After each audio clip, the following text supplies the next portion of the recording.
what you were most interested in. And again, a fairly common expression of interest in terms of the top interest was single family and multifamily housing production, as well as senior housing, workforce housing, and housing for homeless persons and homeless prevention work. And down the list, you'll see preservation and culturally specific housing and other housing areas of interest. So it's safe to say that people come to the issue of housing from many perspectives. One thing that's worth mentioning is that, as you know, the 2023 legislative session was dramatically successful, resulting in the passing of a $1 billion housing budget, plus other funds and regulatory policy advances that will help housing production and protect tenants. It's useful, I think, to underscore how this landmark housing budget is the result of decades of housing advocacy by hundreds of advocates throughout the state, many housing allies in every corner of Minnesota. And this year, the result is a housing budget that is almost 10 times the historical norm for state funding for housing. So, so much has been accomplished, and we'll hear more on that from Commissioner Ho and Assistant Commissioner Ryan Baumtrock. Just real quickly, let me give you a summary of the agenda today. First, we're going to hear about what cities can do and should do to attract housing developers to create more workforce housing. And secondly, we'll hear about several innovative employer-assisted housing solutions and strategies. And lastly, Chad Adams will share an overview of Southwest affordable housing initiatives and industry trends, including discussion of single-family subdivisions, modular housing developments, supportive housing for high-need populations, and other initiatives that Southwest Minnesota Housing Partnership has been part of. And then after that, after the housing panel, we'll hear an exciting update on the housing policy advances at the Minnesota legislature, and we'll hear about that from Minnesota Housing Partnership. And we'll also hear from Minnesota Housing's legislative staff. It's worth mentioning that Minnesota Housing will have a breakout a special breakout session on their single family and multifamily housing program. So you might want to look out for that when we do the breakout sessions. So let me introduce Jennifer Ho. Needs no introduction, of course. We're thrilled to have the commissioner with us today.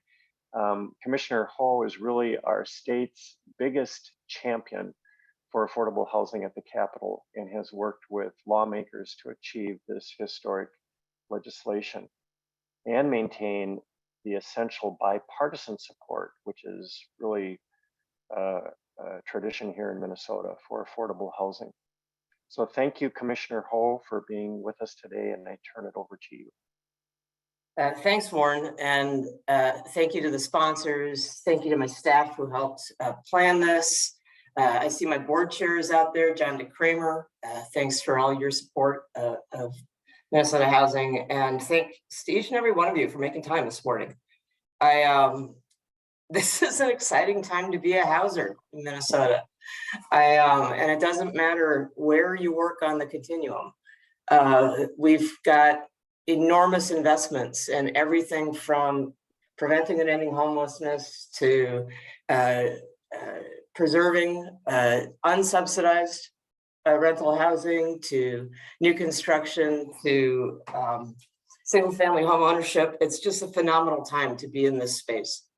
And so I appreciate folks joining today. I appreciate the work that you do, the interest that you have, the way that you're helping us translate state and federal investments into actual homes for people and homes that they can afford. I want to give a special thank you to you, Warren. You're a month away from a momentous retirement.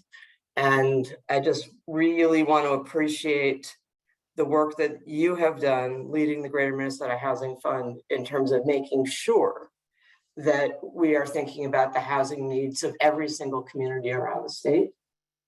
There is no shortage of big ideas coming from Warren Hansen and figuring out ways to translate them on the ground all the time. So deep, deep gratitude to you, Warren, and thank you for your leadership over the decades, really. I think I'm not going to steal my staff's thunder in terms of walking through the highlights of what passed at the legislature just a few weeks ago. But I will say that that I agree completely with you, Warren, that advocacy for decades has translated into reality this year at the legislature. And at the same time, I want to say that the vast majority of, I think, it's upwards of 1.3 billion that will flow through the agency, and probably north of 2.5 billion dollars for housing and homelessness, housing stability broadly, coming across multiple agencies. Continuing to highlight that housing is foundational to everything that we do, and that we're not going to get things right in any community across the state if we don't get housing right. And that needs to be across all age spans, all abilities. But that's what's amazing about this package, is that this package doesn't have us competing with one another around what type of housing is the most important to do, but rather it makes investments across the whole scale. So gratitude to everybody who has hosted a legislator and helped them see both the need and the solutions that we have. Obviously, the next couple of years are going to be a heavy lift, and just want to acknowledge the fact that that there's a lot of new that's inside of this proposal. The money that will move the fastest is the money that's going to move through our existing programs, our existing RFPs, and our existing processes, and our existing program guides. And the obvious central focus of that are our consolidated RFPs for multifamily and single family that folks hopefully are finishing up some amazing proposals that will come to us in the next couple months. We look forward to saying yes to more projects. In the past, we had to say no to 3 out of 4 projects that came over our threshold, not because we didn't think they were good, but because we didn't have enough money. And now we have the opportunity to say yes, yes, yes to many more projects. And so hope that you all are thinking about the pipeline and thinking about what you can do, not only this year, but in years to come. We certainly have seen keen interest in the multifamily intent to apply, and are excited about the work in single family and the huge infusions of funds that are happening over there too. So you got a great lineup today. Chad and your team, thank you so much for your work. You put the partnership in partnership, and gratitude for that. A special congratulations to you on the big, hairy USDA preservation deal that we pulled off this year. That was an enormous feat. And to your whole team out there, and also gratitude to the Southwest Initiative Foundation for your support of this effort here. And Warren, with that, I think I'm just gonna let the show begin. Thanks, Jennifer, and thanks for all your support, and thanks for those kind words too.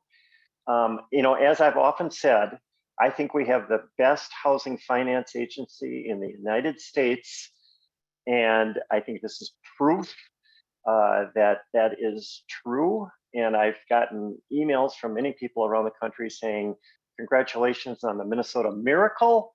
How did you pull it off? What happened in Minnesota?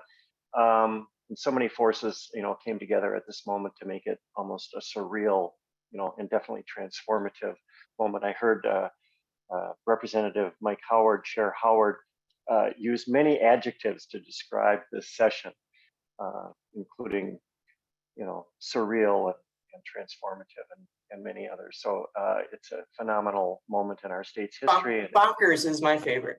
Bonkers, yeah, it is bonkers, yes. And it's a pleasure to work with the agency and with you, Commissioner Ho, and we look forward to. We know that you didn't mention this, and I'm sure that Ryan will mention this. I think 16 new programs are being rolled out. You alluded to, there's many new initiatives. So that's also a heavy lift, not to mention just the volume of the capital that is going to be deployed and the kind of housing development that will be mobilized. So great work on everybody's part. And so, as the commissioner said, I think it's time to move ahead with our panel and our presentations from developers and discussion of projects and various initiatives. Just a real quick mention here, probably doesn't need to be mentioned, but if you can keep yourself on mute, we will save questions for the end, but use the chat to pose questions and we'll relay them during various moments in the discussion and definitely after the panelists speak. And for the best experience for everybody, again, keep yourself on mute. So what we will be sharing here in just a moment is we'll start off with two topics and we're going to take a little 5-minute break. But the first topic is what cities can do to attract housing developers. And there'll be a panel discussion facilitated by Chad Adams, the CEO of Southwest Minnesota Housing Partnership. And the panel will include Ryan Evanson of APX Construction Company, Mike Drummer of Drummer Companies, Holly Salmons from Laverne EDA, and Todd Prafke from the City of St. Peter. And then topic number 2 will be innovative employer-assisted housing development solutions. We'll hear about JBS and High Life and Schwann's and AGCO and Jackson. And that will include a conversation between Chad Adams and Karen Hoffman-Distad. And then we'll take a 5-minute break. And lastly, we'll hear about a number of Southwest Minnesota Housing Partnership initiatives and emerging industry trends. So with that, welcome Chad Adams, and he'll moderate our first discussion and presentations. It's all yours. Thank you, Warren. Thanks for the great lead-in, and a thank you to GMHF and Commissioner Ho, Minnesota Housing, and the Southwest Initiative Foundation in being great sponsors for this event. Thanks as well for the introductions to our panelists. So our first question for the panelists is, what can cities do to help attract housing development and developers? So I'm going to turn things over to Ryan Evanson with APX to provide a few comments here, and then we'll go to some of the other panelists. Ryan? First of all, Chad, thanks for having us on today and everyone else. Appreciate the opportunity. I think the key word that we all hear in today's market is affordable. How do we find affordable solutions with increased interest rates, the changing market, and just the supply chain side of things that we saw, and construction costs as a whole, and where do we find alternative solutions to help create and generate these affordable solutions? I think first and foremost, it starts with a city and community partnership with the developers. We've had an opportunity to work as a contractor for a lot of developers throughout southern Minnesota and on developments ourselves.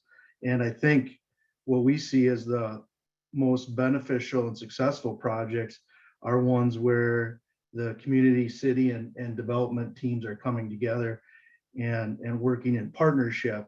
What are some items that we can look for maybe outside of a traditional development that we're used to? Is how do we find sites that we can reuse that maybe aren't in the typical outer fringe,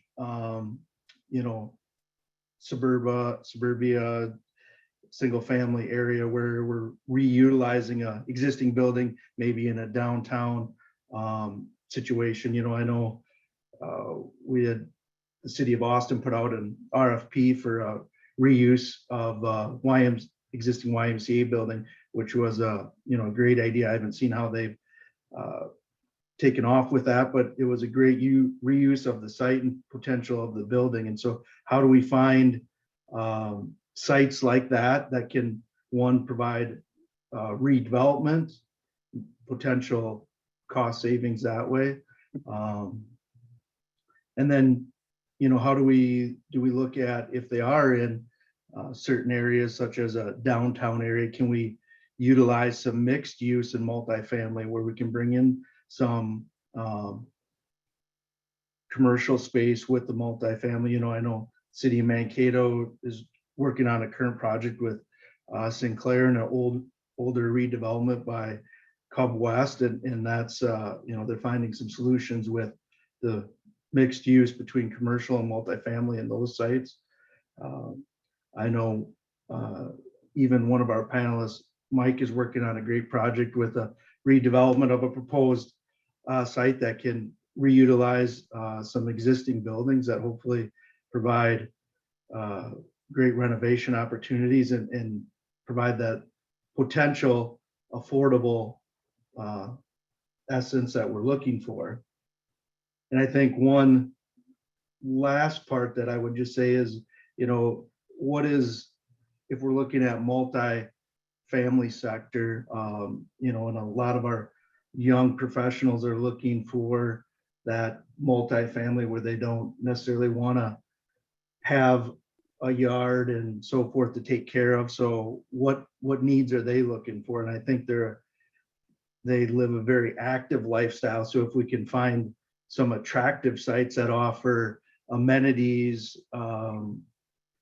near biking trails or waterways, I think Mankato, between Mankato and St. Peter, there's 2 projects currently going and one proposed, between the Hallett's Pond project in St. Peter, which is on a pond and has a bike trail right next to it and some of the natural setting amenities.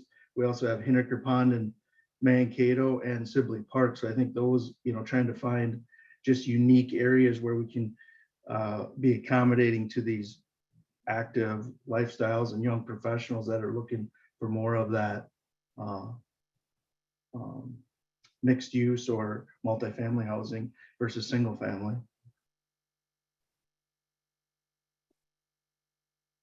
So Ryan, thanks for that great perspective from a developer's hat. Want to shift now a little bit to maybe a city perspective. So Holly, we'll turn to you to share some comments, whether it's just kind of your own testimonials, what Laverne is doing, or just as kind of a follow-up to some of the comments that Ryan made. So Holly.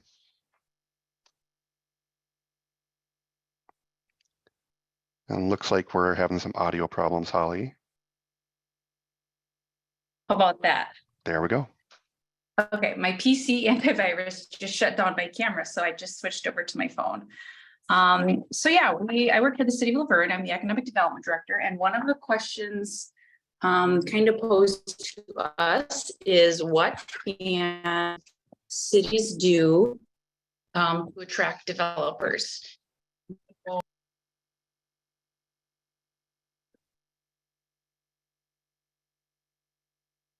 So Holly, looks like we lost you there, and maybe we'll come back to you as you kind of settle out some of your audio issues. Is that okay if we come back to you? Yep, I think I got it here. Okay, well, we'll go ahead and we'll try it here one more time. Okay. So what can cities do to attract developers? And so we just completed a multifamily market rate 27 unit apartment complex. And I just kind of wanted to touch on some of the things we did to prepare for a project like that, and how we, I guess, kind of attracted a developer, and maybe what other cities could look at to be prepared for the same thing. I think the biggest efforts of ours were focused on planning and being prepared. So be prepared. That was kind of our number one thing, was just to be prepared. Have your council on board, have your vision, know your needs, know your site, kind of know what your community is looking for and needs, and then be prepared with all of the information and all of the data. And so we do a housing study every 3 to 5 years. We also develop our own vacant residential lots. So we like to know where are we at? How many lots do we sell a year? What's the market look like? Where's the market changing? Do we need more multifamily? Do we need more single family? Do we need more senior housing? So we do a housing study every 3 to 5 years, and that just kind of justifies what we see, you know, boots on the ground. It kind of is that third party outside source confirming with data and facts and a report what we're presenting. So we need something concrete to go on. When we tell our council we need a market rate housing development, or we need more senior housing, or we need more twin homes, they don't just take our opinions and feelings with a grain of salt. We actually have like the facts and data in the housing study that kind of back up our real world experience. So the housing study has been very helpful. It kind of gives you credibility amongst your peers in your community. It really verifies, it backs up your own thoughts and ideas about your needs. And what we found is the key point is the bank.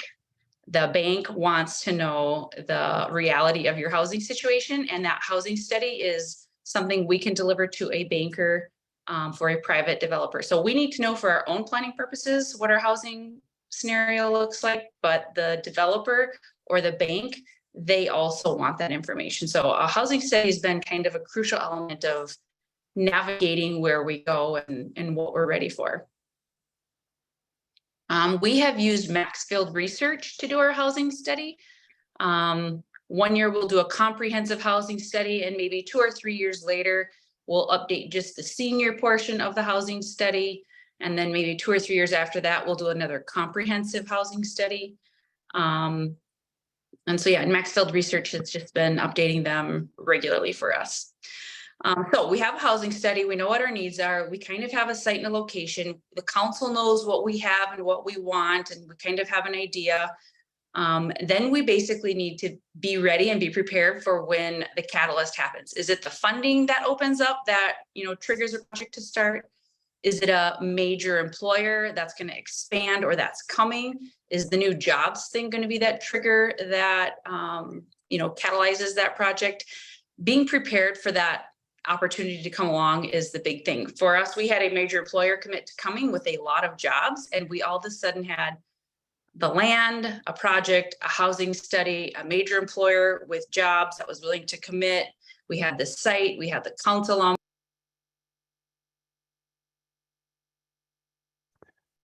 It looks like we lost Holly, so we may circle back to her in just a couple of minutes as she works through her technical issues there. So, hey, Holly, you're back. If you want to, go ahead and finish up with some comments. That sounds great. Yeah, so we basically had to be prepared and be ready. So when the funding came available, we were able to just execute. We didn't have to wait for a housing study to be done. We had it ready to go. So we wanted to set the table. We needed to have all the facts and data, set the table, and make it look attractive to the outside developers looking in. Once we did all of that pre-planning, all that legwork, and we applied for the grant, we got the grant, we have a developer, we have the site, we have the council, we have the vision. Then it really came down to what could we put on the table. We first set the table, and then it's like, what are we going to put on the table?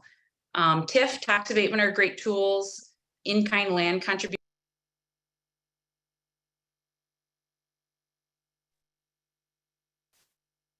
All right, well, we will come back to Holly in just a couple minutes here. So Mike Drummer, let's shift to you here and get another developer perspective in general with the work you've done, where partnerships have worked well for you throughout the region. Oh, thanks for having me. Mike Drummer with Drummer Development, Drummer Corporation. Several thousand houses built in the last 2 decades in the Mankato, North Mankato area, added about $1 billion in tax base. have never once used a government program to build a house or a subdivision. Having said that, in 2017, I got to present a paper to the Federal Reserve Bank, and I titled it, "Yeah, but it's only." So my challenge to the city and government officials here is to look within. We've priced ourselves out by regulations. Some changes have to happen. Having air exchangers in houses is a positive thing. We had to do that. Other changes have been simply for people to make changes, and it's unfortunate. I'll give you some examples. I'm sitting here at my desk with a 110-acre subdivision that I'm working on right now. And we used to once upon a time know that 4 inches of concrete was enough to walk on.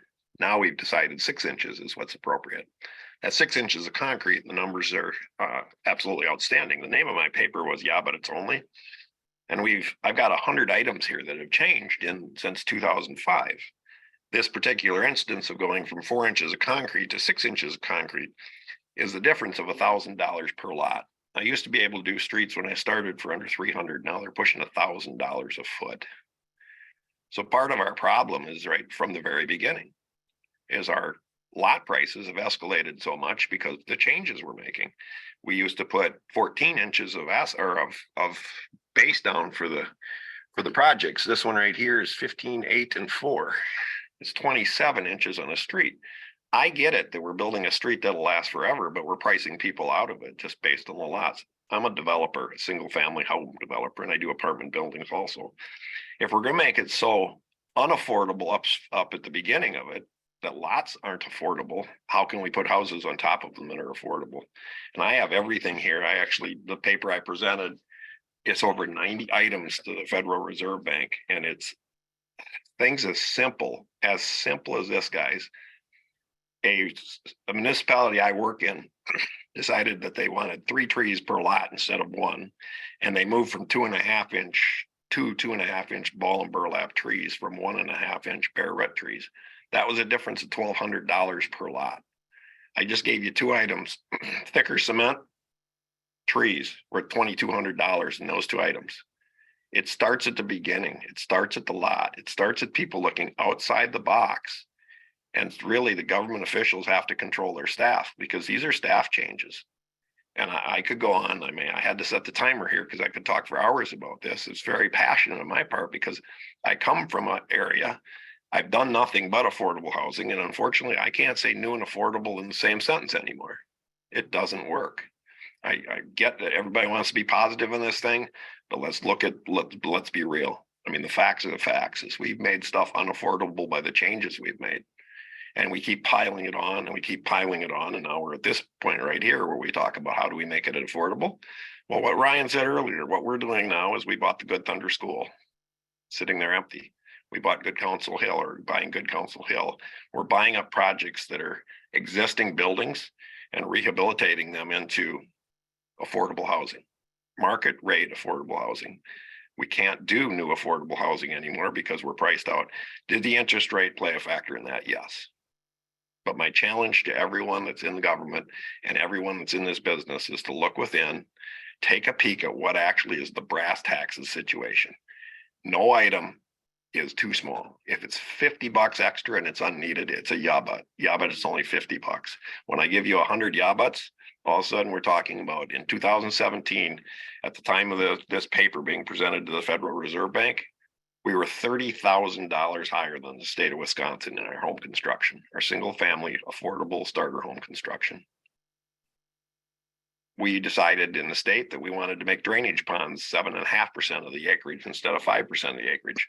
That's fine, but you have to understand that when you did that, that made the price of the lots that much more expensive. Land coverage at 7.5% for holding ponds versus 5%. You're paying $30,000 an acre for land. It's a math equation. That's all it is, folks, is the math equation. And I set my timer here because I could talk all day and I don't want to occupy other people's times. But again, thanks for having me. I don't want to be the negative guy, but the elephant in the room is we can do better. We actually can look within and make changes. There's nothing wrong with walking on a 4-inch concrete sidewalk. Why do we have to have 6? Well, thanks, Mike. And that's exactly why you're here, to provide some perspective from the private sector and countering that as well too with some of the things that cities are doing and what they can do potentially. So appreciate those comments. Todd, like to shift to you as a city administrator and with a lot of the great work that you've done in St. Peter, what type of things would you like to share on this topic?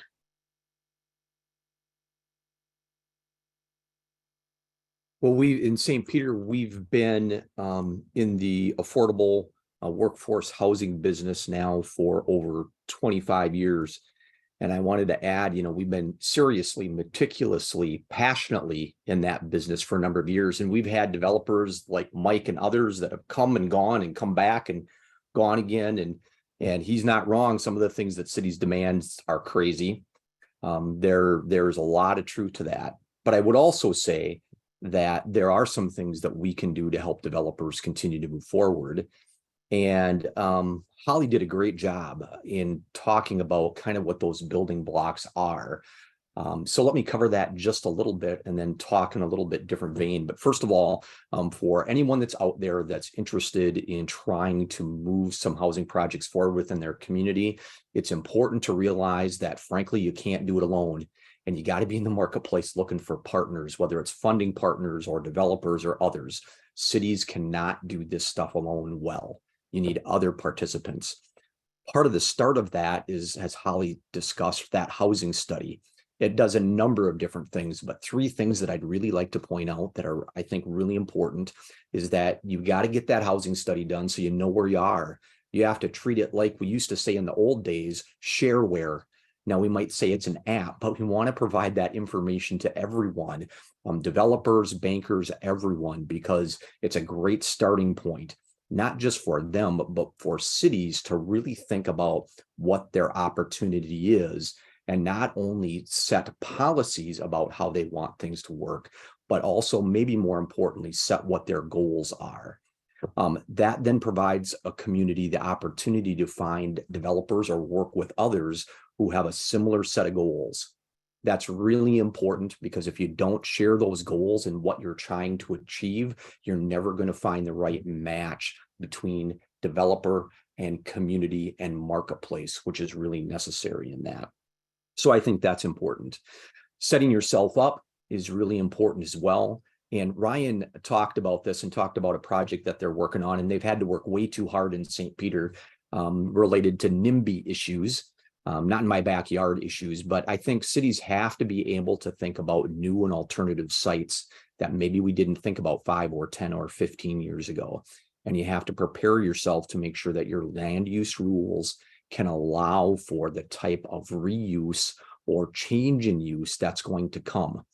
It's really clear that when lots of people that look like me sit around a table, I have a perspective about where people should live that is different than the people that are in the marketplace now and where do they want to live, what works for them, what's affordable for them.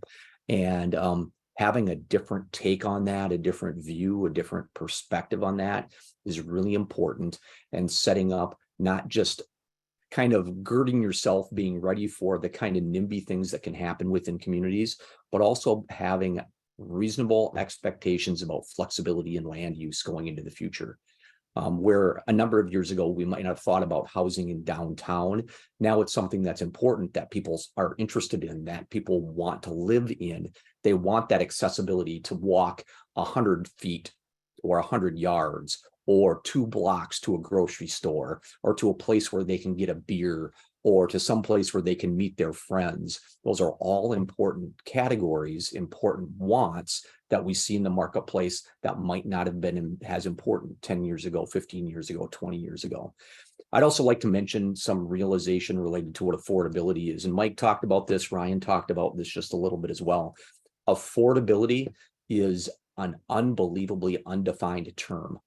And so it is going to be different in each community in what affordable is.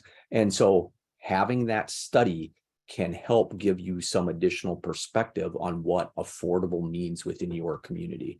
And I think that's very important because it allows you to think differently by understanding that data and then move appropriately in a way that works in the best long-term interests of your community. So with that, Chad, I'll be quiet, and I know you want to save some time for some potential questions as well. But thanks for letting St. Peter be a part of this. We've been in this business, as I said, for now over 25 years, and we clearly do not have it all figured out by a long stretch. So being involved in it, again, being in it seriously, meticulously, and passionately are all really important, knowing that this stuff doesn't get solved overnight. And it's going to continue to change is that constant within the housing marketplace, whether it's programs, development costs, resources, what people want in the marketplace. So be ready for that.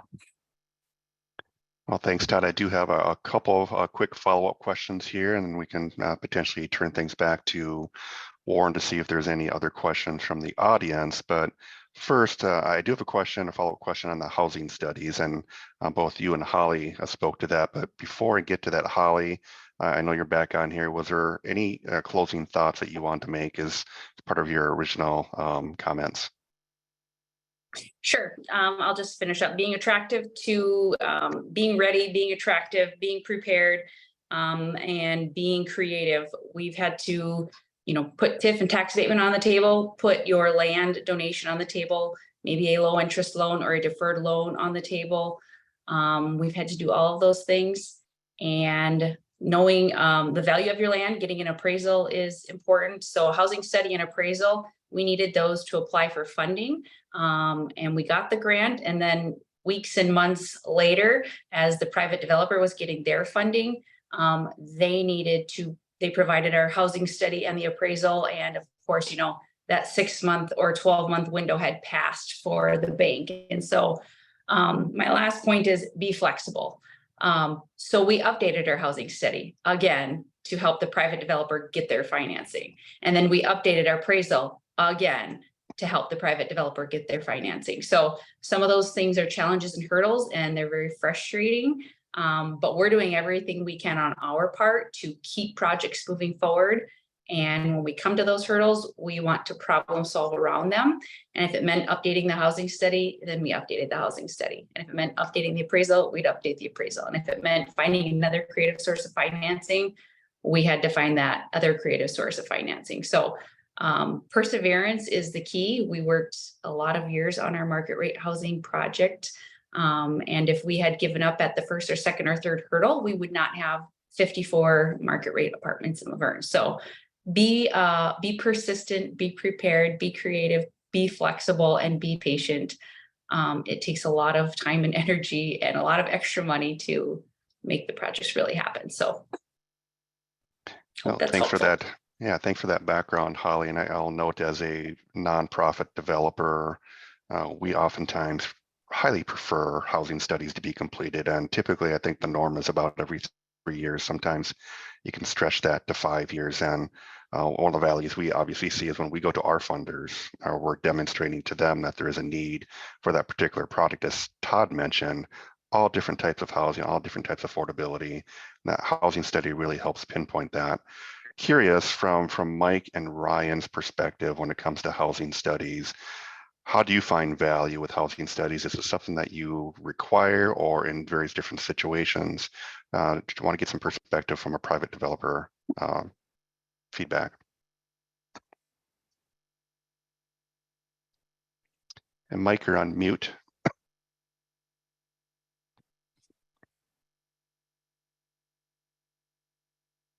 Housing studies are huge. They're a big tool that we use. I have an advantage in Mankato, North Mankato, having lived here my entire life, that I have a pulse kind of on the city, but they're reaffirmative, and we encourage outside developers to come to Mankato. So it's not a matter of just rooting for our own companies or our own local guys, but housing studies are huge. I would highly recommend it, that if any city, it gives us as private developers a guideline, or a direction is a better word. We do everything from R1 to R4, and even the OR section where we're doing commercial in the bottom levels. So it gives us a direction to head. So if seniors housing slab on grade R2 is what the housing study says, we can head that direction as a land developer. That allows me to develop my sites. Most of the stuff we do is bigger parcels. So we have R1, R2, R4, everything in those parcels. The last one we actually have a B3 commercial node on the corner. So housing studies are really, really important in giving us direction as to what the market needs, and as any builder that does more than just a single family home. That leads us to, and it really helps the community in finding what their focus and what their direction is. And I gotta say, you know, I've lived through 5 or 6 recessions. I've been in the housing market for a long time. This recession is totally different than any other one we've ever exposed, because it's got the supply chain shortages and the increase in cost of goods, and there's not coming down. Lumber came down, people think, but really an OSB sheet was $10. It went to $60. It's down to $30, $25. So it really is 3 times higher than it was. So we're seeing higher inflation rates, which should drive the prices down, but we're not seeing it unique to this situation. So I'm thrilled that you guys got your $39 million for the outstate Minnesota. I'm thrilled you guys got all the money. Congratulations to you guys that worked the legislature. It's extremely needed at this point in time. We will go back to a situation where the housing market gets hot again. There's a pent up demand in our area, big time pent up demand for everything. It's just right now the correlation between the interest rate and the sky high for everything. It doesn't matter if it's cement or appliances or anything. When those start leveling out, we're going to see a housing boom again. In the interim, to have the money that you were secured from the legislature is outstanding. Ryan, any additional thoughts on how you utilize housing studies or the benefit of housing studies? Well, I think a great benefit is, you know, you're receiving the facts and data to one from the developer to support the backup of the financing. It's great for the city and community to, if the study is in favor of additional housing, that's a great way for the city to share with the community of what their needs are and why, and help have that. Just, you know, the biggest part is the data and facts backup that are so critical. So it's not just a developer, you know, us thinking that there's potential, but it also gives up any developer, you know, the background and backup too, as well, to show what are the trends, what is the need, you know, and what does it look like, you know, long term, you know, short term, your 1-2 years, and maybe out to your 10-year plan as well. So I'll turn things back to, you know, Todd or Holly to see if you have any additional comments. I know you already spoke to housing studies, but did anything resonate there with you that you'd like to make a comment on? Otherwise, I've got another question we could go to here. So Just Chad, one other comment that the housing. Oh, go ahead, Todd. well, so Holly, if you have a comment on this one, I was just going to go to the chat. There's a great question about affordable housing on the chat that I was hoping we'd cover. So if you're on this topic, Holly, go to that. One other benefit we see in the housing study is it helps us with our long-term planning. When we look at our long-term, like our land use, where do we need to, you know, put additional land for the industrial park? Where do we need additional land for housing? Is it going to be multifamily, single family? Well, what does our housing study say we're going to need in the future? What's our current inventory and where do we need to grow? So we use it a lot in our long-term planning as far as land acquisition and growing our city. So we use it internally for planning. And then, yes, we love to share it with our boards and commissions, the bankers, the realtors, and we have it on our website available for anybody who wants to see it. And certainly the developers and the builders, it eliminates some of their risk. It definitely answers a lot of their questions that, you know, casual conversation says, yeah, we'd love to have you build in town. But that housing study really gives them the, you know, do we have a demand for 20 single family houses or 70 single family houses? Those numbers matter to developers when they're managing their risk. So yeah, definitely encourage getting the housing study. Thanks, Holly. Go ahead, Todd, and respond to the chat question. Well, the chat question that I was focusing on is the Brianna talks about the definition of affordable housing, and it continues to surface. And when you're working, what recommendations would you give when communities are working through this? I think when you work with, or you're working to do a study, that is something that they can help address in that, because it really is that marriage between what's available in the marketplace currently, what is affordable housing considered in the marketplace? What are the rental rates? All of those things are available, but then matching that with the income data that you see, whether through it's the state demographer's office or census data or any other data that you have. And it's really trying to find that marriage. And some of the consultants can help you with that. There are some that don't, and you've got to get that put together on your own, but that's not very complicated. And it's important to realize that the percentage of gross income that you see within your communities related to how much is getting spent on housing continues to change just a little bit. It's massaged a little bit. It continues to go up. I don't know that that's a good thing, but those are then items that you can have a discussion with your city council and make sure that they're ready for this, or with developers so that they know where they can be relative to that marketplace. I hope that helps. Yeah, Todd, I think I would agree as well too. I think most of the providers that do the housing studies do a comprehensive review with both existing and what's needed, and they break that down to the various different income brackets as well too, which is also beneficial for the potential grant programs or other things you might be applying for and how they might fit and sync well with those different programs. So one other question I have for the group here, maybe my last question is, we've talked a lot about, city partnerships. We're starting to see a lot more school engagement, county engagement, EDAs, HRAs, or local businesses, which I'll speak to a little bit later with some examples of how businesses have got involved. But from all of your perspectives, what have you seen or what has worked well in some of those other partnerships where the city's involved but are leveraging other partnerships locally? So Chad, let me jump on in that one first. I mean, partnerships have been a key to what we've been able to do in St. Peter. And in all of the singles family projects, we've had partnerships relative to land ownership. In 2 of the 3, it's related to the school district who has owned land.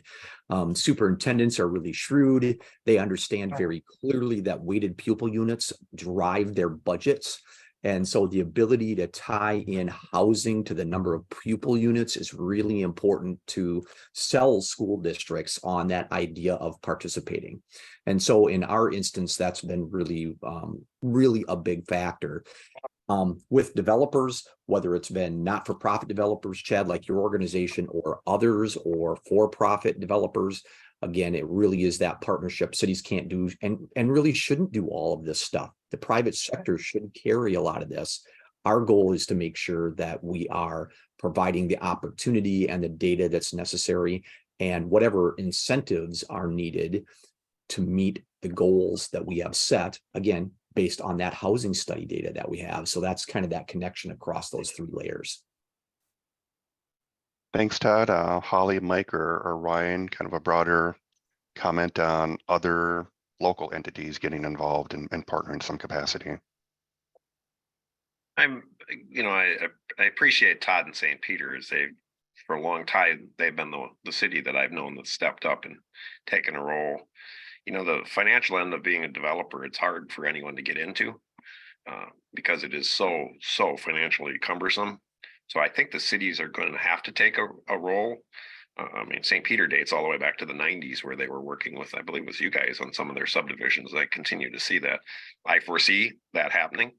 Just to touch on one comment Todd made real briefly there is we have to be really careful with that percentage. In Mankato, we're experiencing some people are paying as much as 50% of their income is going to their housing needs, and most of it's rental, which creates nothing but bad things for community, food insecurities, and a whole bunch of other stuff that goes with it. So I'm glad you brought that up, Todd. We have to hit that percentage point where people can actually live and yet live.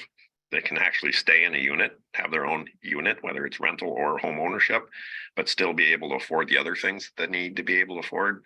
So when Mankato is tipping the scale on a lot of people at 50%, we have a crisis and we have to figure it out. And so I really appreciate you guys doing this. And again, kudos to you, Todd, for what you guys have done up in St. Peter as being a developer / co-developer with a lot of your projects. Ryan or Holly?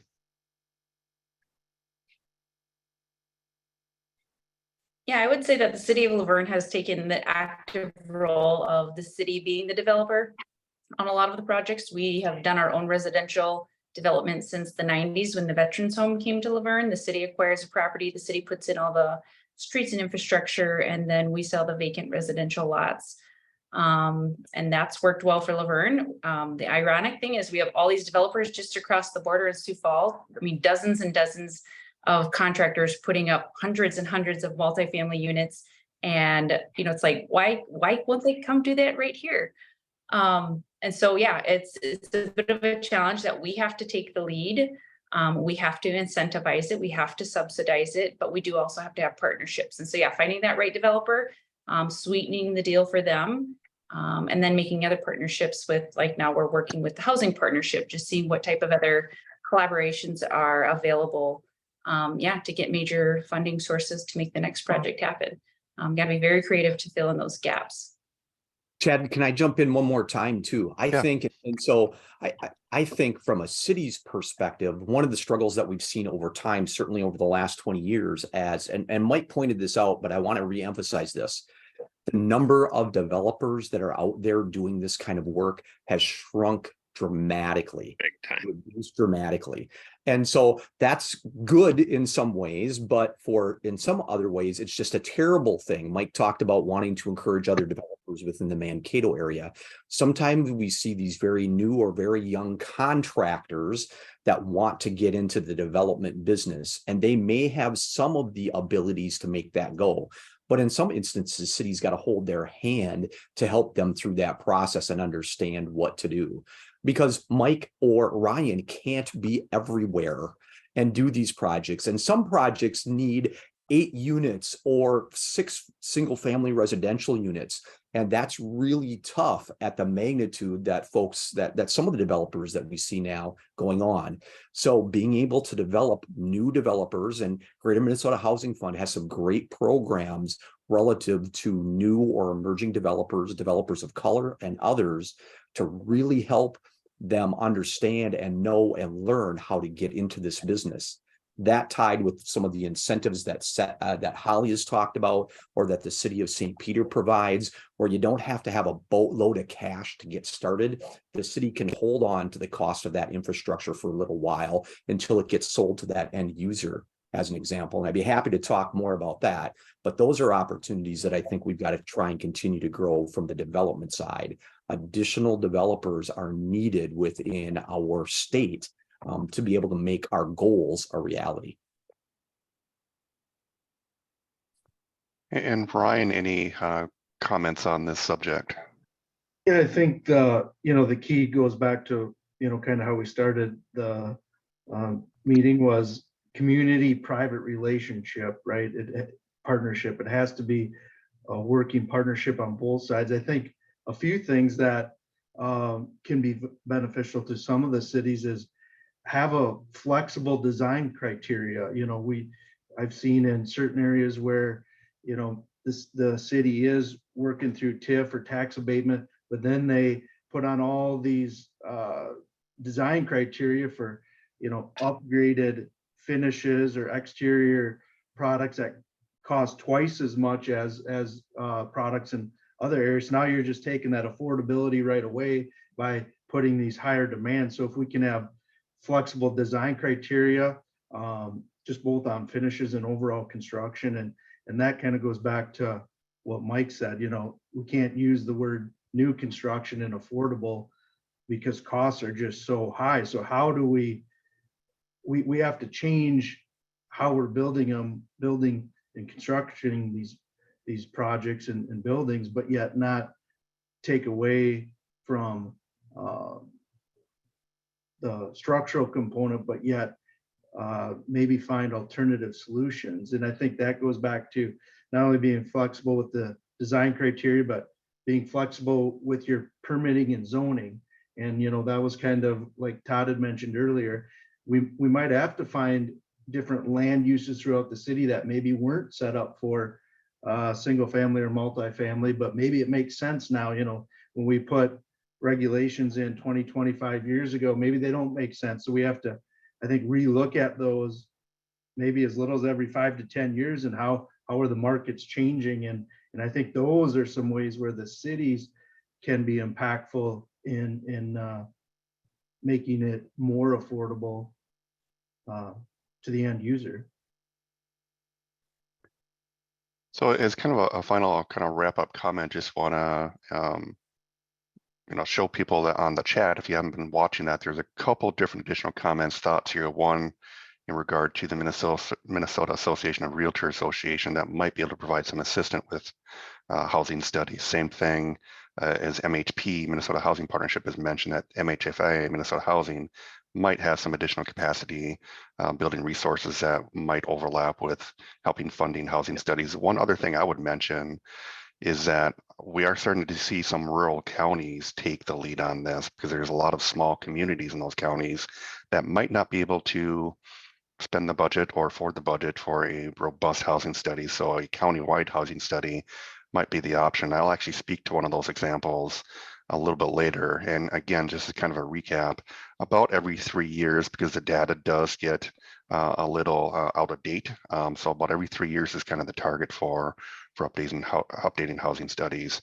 With that, I want to thank Mike, Ryan, Holly, and Todd for joining us on the panel. Before you leave, I want to transition things back to Warren here to see if he has any additional follow-up comments or thoughts. Not really. I just wanted to possibly see if Todd or Holly could comment on what cities could do on the financing side. I know that TIF and HRA levy dollars, maybe even a housing trust fund, is something that different cities use around the state. Any quick comments, Todd or Holly, on what resources you have been able to provide for the financing of the projects? I can speak on our city side on one of our recent projects. We did the land as an in-kind donation. I think the land was valued at 150, 160,000, which that's a cost then that they didn't have to spend money on. An appraisal obviously gave that land value. We applied in conjunction with the developer for a grant. We got the workforce housing grant, which is about 680,000. So we applied for the grant on their behalf, and we were that pass-through entity. We were the grant recipient, and then we passed that grant along to the developer. We also used TIF, and that put in all of our utilities and infrastructure. We did on-site and off-site, so some of it was directly related to the short-term project, and other utilities were completed for kind of the longer, bigger picture entire TIF district. We put in, I think at the very end, we ended up putting in a low interest deferred loan and structured that where they don't need to start making payments until when it hits the market and they're ready to resell it. Delaying those payments on that first deferred loan definitely helps with cash flow on the very upside, on the beginning side of that project filling up and getting full. Other things we tried to help with were, all those other things, all the other incidental costs. Could we, at the very end, could we help pave the parking lot with some TIF dollars? And we ended up doing that. We have a trail grant that we applied for, and that put the bike, instead of needing an infrastructure sidewalk, we have a trail grant, and the trail runs right past those apartments. And so we use trail grant funding for that trail grant to provide access to that development as well. So we had to be as creative as possible, and it's a very challenging package to put together when financing is tight and when costs just keep going up. So incidental things that came up, we updated the housing study, we updated, we got letters from major employers, we tracked down all the extra rentals in town and gave letters of support from a lot of other people. So a lot of it came down to dollars, but a lot of it came down to information. When that bank wanted more than that housing study, they wanted updated letters of support from our community. We sent emails and made phone calls and tracked those things down. So those are kind of intangible resources that kind of eliminate and reduce some of that risk on some of the financing. Let me just mention too that Holly didn't mention that I think are important. I'm sorry my video is not going. It says on my end, and rightfully so, the host has stopped my video, so I appreciate that.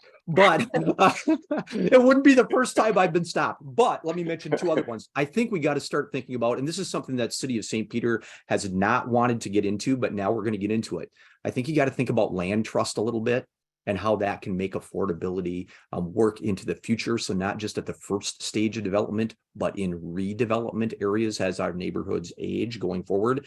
And I think honestly, for many communities who need to continue to look at how do I get started? How do I get started? All these sources that have been mentioned, and people might have grants or other things to do those housing studies. That's great. And you should look at all those things. But honestly, from a local government perspective, at some point, if this is your community and you think housing is the number one or the number two or the number three priority, you've got to be willing to invest some of your general fund tax dollars in making something move forward. This all isn't going to come to you for free. If this is a really important thing within your community, again, if you're passionate about it, meticulous about it, if you really want to move it forward, sometimes you have to invest today to make something happen in the future. And so I'd encourage you to think about that. $7,000 to $15,000 is probably what a study is going to cost, maybe a little bit less in some smaller communities. Those are dollars that you might have to expend out of your general fund to make it go forward. Just to comment, Todd, and everyone that's in a city, the thing that I see that's missing from studies is they'll do a study on what the needs are. But you have to look inside too, and you have to look at the life cycle housing. Well, life cycle housing is what creates affordable units.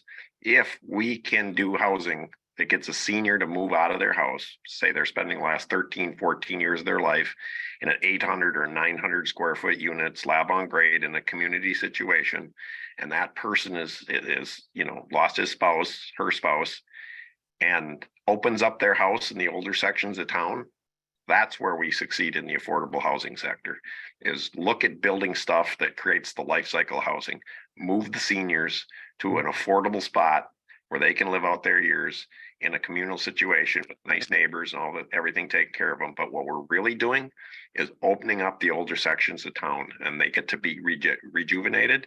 The school districts get to be rejuvenated in those areas with young children, etc. It's really, really important to not forget, and that's what a lot of the housing studies will miss, is how you rotate the housing within your community, not just thinking about building new stuff, but actually rotating people, building stuff that would attract people where you might not have the need for seniors housing. But if you do it, you'll be able to open up those starter homes. And I'm just learning about land grants. I think they're absolutely, land grant trusts, they're absolutely amazing. And it is definitely a tool that I think we should be using here for a lot of us in this housing crisis. Thanks, Mike. Oh, go ahead, Todd. Or Chad. Yeah, Warren, I was just going to quickly mention some of the engagement we've had with counties or cities on the financing question you asked. Is we do see some who are willing to provide some low interest or no interest loans on like construction financing. It's a shorter term risk or obligation, but it helps the developer a lot by saving dollars in interest accruals. So that's another example that we've seen from time to time. Yes. Well, anyway, thanks for entertaining that last question about resources that cities could provide, and definitely cities with enough political will. And as Todd was saying, if you're committed and meticulous and really dedicated to this goal, it does require an investment from multiple parties and multiple partners. So Ryan, Mike, Holly, Todd, thank you so much. And Chad, thanks for facilitating that. And I think we'll go on to Todd. We're a little bit behind, but I hated to stop that conversation because it was so great on the part of, hearing from the development community and hearing from local government at the same time. But we'll go on to topic number 2, which is innovative and employer-assisted housing development strategies and solutions. And we're going to hear a conversation between Karen Hoffman-Distad and Chad Adams again about employer-assisted housing. So I'll turn it over to you both.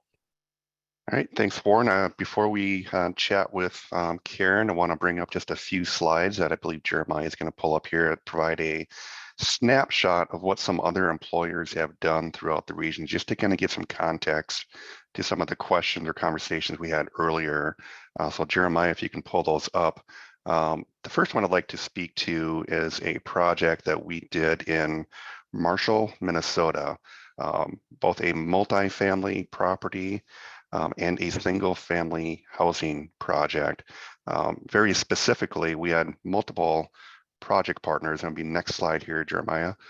We had multiple project partners on this, including the city, EDA, as well as other funders such as Minnesota Housing Finance Agency and the Greater Minnesota Housing Fund. And Jeremiah, if you can go to the Marshall slide.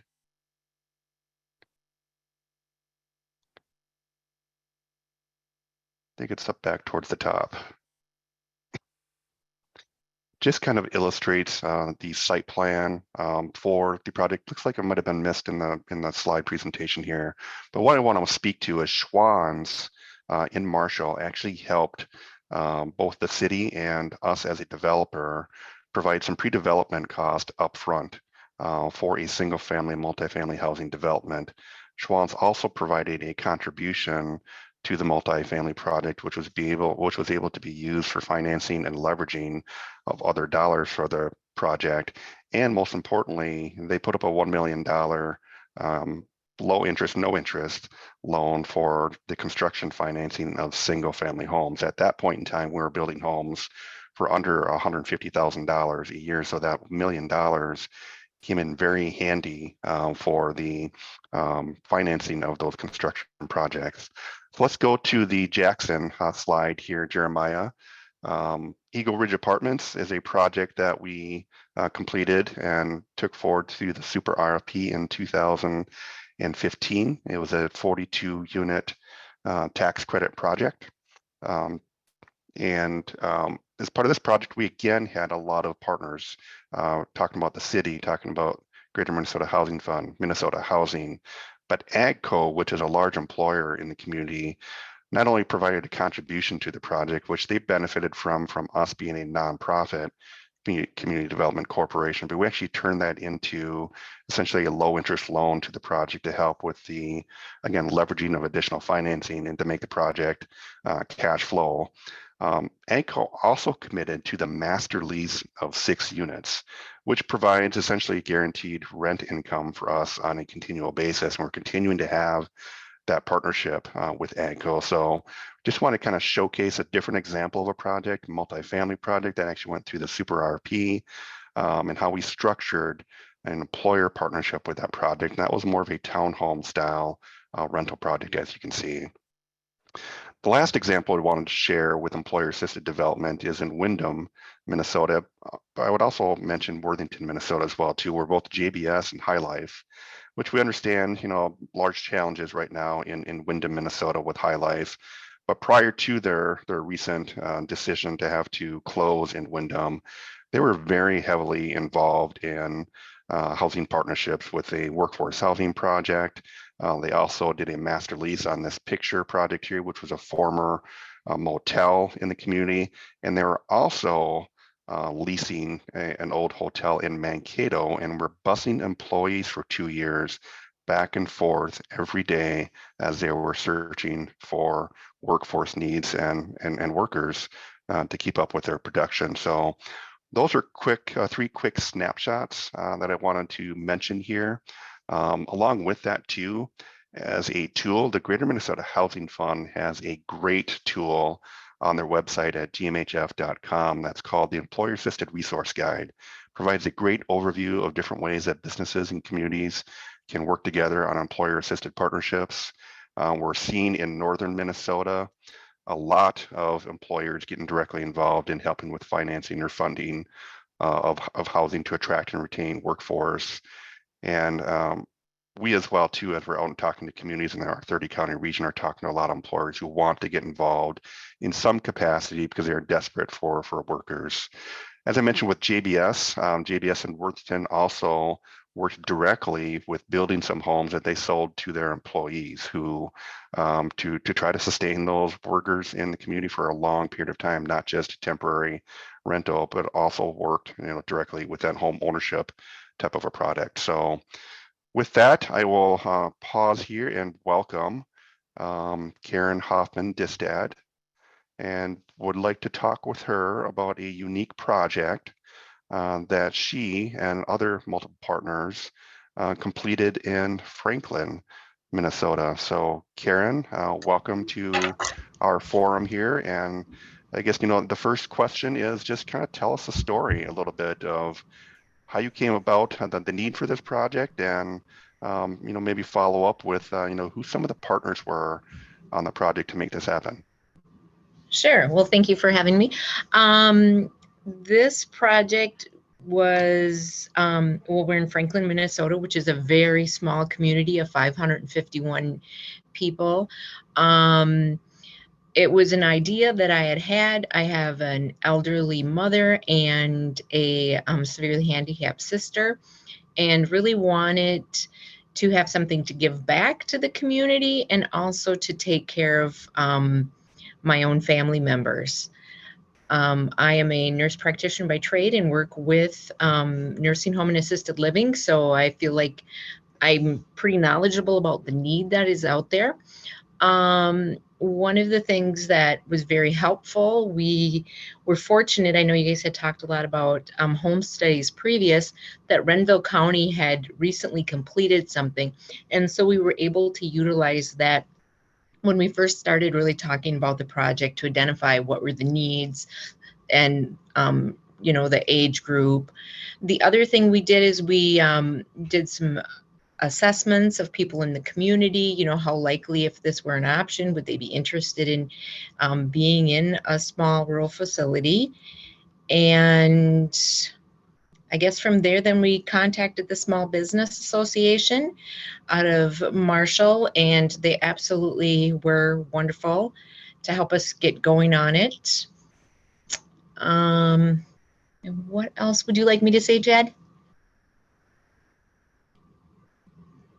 I think you're speaking to, a lot of the partnerships with the Okay. government agencies, but also the employer assistance. Any additional context or details you want to provide in terms of how they were directly involved? Sure. So a lot of we, finding finances, and we started this project right in the start of COVID, and seeing huge building cost influx. It was, a very crucial. There have been many times where we're like, I don't know if we're going to be able to complete this project because of, the funding and how much things had gone up in cost. We had an architect out of Mankato, Olson Hobby, and then also Loeffler. However, for our financial piece, really the Small Business Association helped us a lot to kind of get things figured out. But we were very blessed by our bank. We banked with Franklin State Bank, and Scott Nissen, he is president of the bank, and he really took it upon himself to help us find additional sources and funding. But we did also get a loan from Franklin Industries. We had also gotten loans from MMCDC, MMDC, Renville County. We also got a grant from Renville County EDA, and then also the SWIFT program. And we also got funding from our loan from REED, the Rural Electric Development. So it really was me and my partner both in the healthcare profession, so very much out of our league to do a building project to occur, see the influx of cost. But, a lot of assistance that we very much needed from the Small Business Association and, of course, our banker. The other thing I see, what is the project? It is an assisted living. So you can kind of see our layout there. We have 8 care suites and 3 apartments. And the owners are truly myself and my partner. We're both 50-50 owners. My kids were a little nervous when I told them I had to cash in some college savings and borrow against retirement, but we were able to utilize those sources. So we were able to, work really in our banker again. I can't tell you how impressed I was with him, because there were times where, hey, we're $300,000 short. what do we do? And he kept looking for funds and looking for things. We were very fortunate to, at least when we were securing our loans, it was at a time that the interest rates were low. So we've been very blessed there. Very much a community support. We, went to the city office and, pitched what we were planning to do. The other unique part about our Cedar Heart homes, we are built on what used to be Sacred Heart Church. So when I found out the church was closing, we were able to secure the land. I think, very reasonable, bought it from the church board or the group. The most expense we had was, of course, doing backfill and getting it surveyed. So we've just, a lot of things kind of fell in place for us, like the housing study had been done by the county. The property happened to be open, when we needed it. I think it's been very positive, for the small community of Franklin. We probably are one of the third largest employer, behind the school and the nursing home, but we draw a lot of people into the community where they go uptown and eat or those sorts of things. We employ a lot of staff from the town and just bring, we have people who are from the metro area who have stayed with us, and people from different areas and local people also. So Karen, one of the things you did a very great job of explaining is just the multiple levels of partnership and the multiple layers of funding, which is not uncommon for a project of this nature. As kind of a final question, what would you provide for, final takeaways, advice, or lessons learned through the process that you might find valuable and others learning from?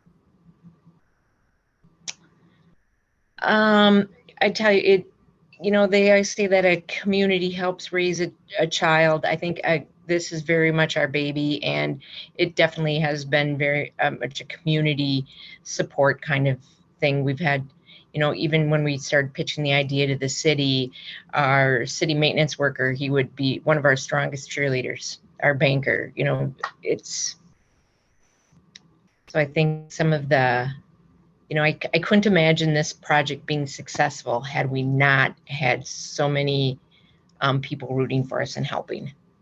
Yeah, I think as you noted, a great collaboration with the private sector, the nonprofit sector with a variety of different entities involved, the government sector from the Renville HRA EDA. So thanks for sharing your story. And Warren, we'll turn things back to you. All right, thank you. Thank you very much, Karen and Chad again. I think we're being asked to build in a 5-minute break during these video Zoom calls. So we're going to do that now. Then we'll have one more presentation right after the break. So I have 10:23, so we will see everybody back here at just before 10:30 at 10:28, and we will take a 5-minute break and see you in just a few minutes after the break.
Okay, we are back, and thanks everybody for rejoining us here for the last half of the forum. We are now going to hear a final panelist presentation on really the legacy of Southwest affordable housing initiatives, kind of a retrospective, historic highlights of what has been done across the region to create workforce housing, affordable housing, single family housing, housing for special needs populations, and then touching on some recent industry trends. And I just want to acknowledge how strong of a nonprofit, mission-driven, affordable housing partner Southwest Minnesota Housing Partnership has been for decades. And I think everybody in the region knows it. They're kind of omnipresent in a way, always available to help cities and counties throughout the whole region, and have been so successful at engaging employers in affordable housing and working in partnership with cities and counties, and really being a good bet for investors and funders and everybody that really has grown to work with Southwest Minnesota Housing Partnership over the years. So with that, I'm going to give it back to Chad Adams, who's going to give us that overview. Thanks, Chad. Yeah, thanks, Warren.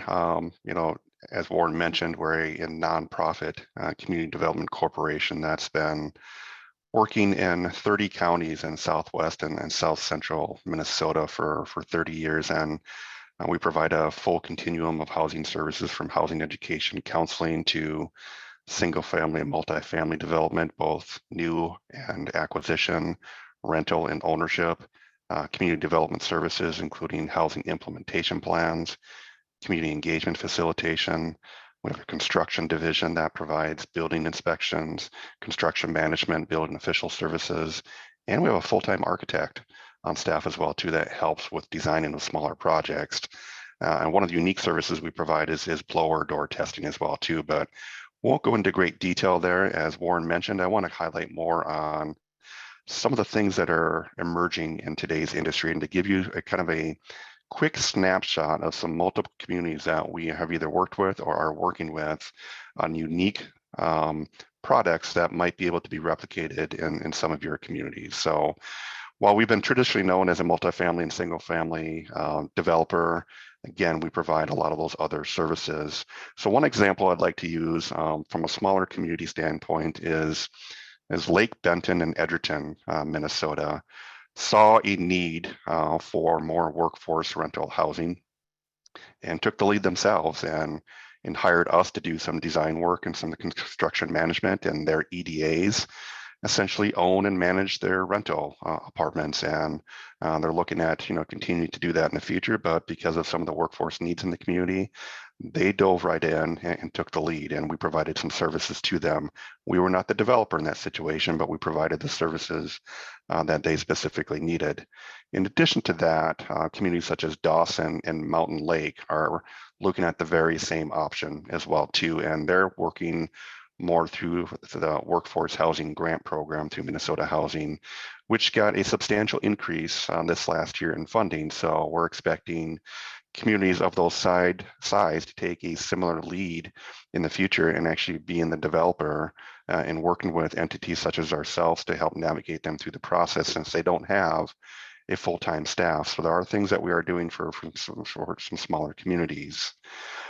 Shifting to a little bit larger communities, community land trusts are starting to come back, I would say more robust in the state of Minnesota. We are affiliated with a number of other community land trusts. We own a community land trust, and we currently have units in Worthington and Wilmer, Minnesota, and are currently working and expanding that land trust into Mankato. There are some things that came through the state legislature this year that are going to benefit community land trust, one just with policy changes, some with tax changes, and some just simply with funding changes as well too. So it provides a great opportunity to provide long-term affordable housing home ownership for 99 years for homeowners and then future land or homeowners of those particular properties in the future.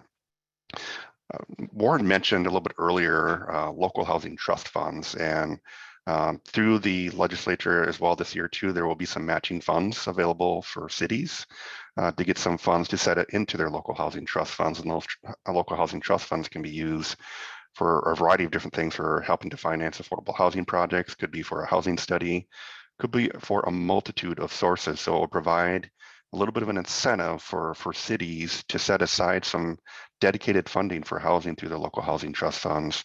And I believe there might be some additional context on that later on in some of the presentations here today.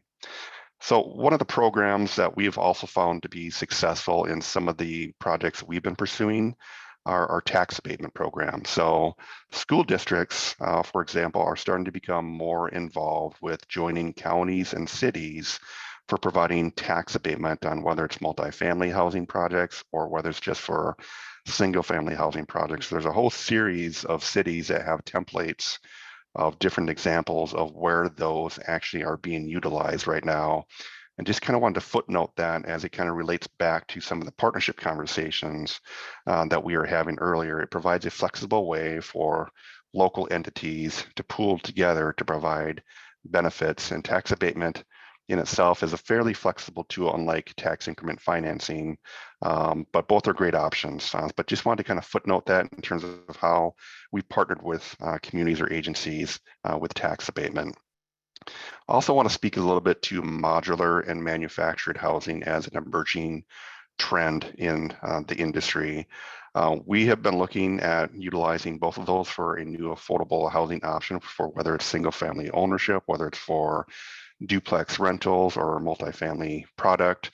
At this point in time, we haven't found any significant advantages when we're just doing, I would call it, a single project. However, we are starting to hope for and see some cost savings as we look at maybe doing 5 or 10 homes at one time. Might not even specifically be in the same community, but with the quality of product that those provide, it is going to be a viable option in the future. We have found some of those providers to be very busy. So one of the key advantages with modular and manufactured housing providers is time savings. If they have capacity and ability to turn around product within a few months, it could be a good cost savings for developers. So that is something that we are continuing to see as well throughout Greater Minnesota as a possible solution for affordable housing. One example that I'd like to showcase that we've been working with for a couple of years now is Renville County.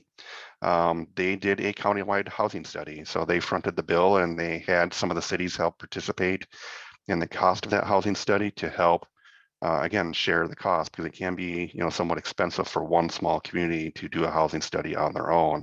But they've taken that to another level with providing a lot of community engagement, community stakeholder conversations, and starting to create some action plans for what their housing needs demonstrate, whether that's, again, affordable housing, whether that's workforce rental housing, or whether it's just market rate single family homes. So great things happening in Renville County. Demonstrates, again, a collective partnership at all levels there in that county on how they're advancing housing as a priority. We talked a little bit earlier about some of the things that cities can do. Worthington, Redwood Falls, Laverne are great examples of them getting directly involved in building infrastructure for housing. We know that there's been a little bit of hesitation around that, dating back to the last recession in 2008 and such, but we are starting to see cities see a desperate need for housing to grow their communities, sustain or build their tax base. And one of the ways that they're doing that is specifically through building infrastructure. Keep a lookout for a new program that got approved through the state legislative session this year for Greater Minnesota infrastructure for housing. So there will be some opportunity in the future for communities to apply for that through, I would expect, some competitive route, but Minnesota Housing and others will be speaking more to that when it becomes available.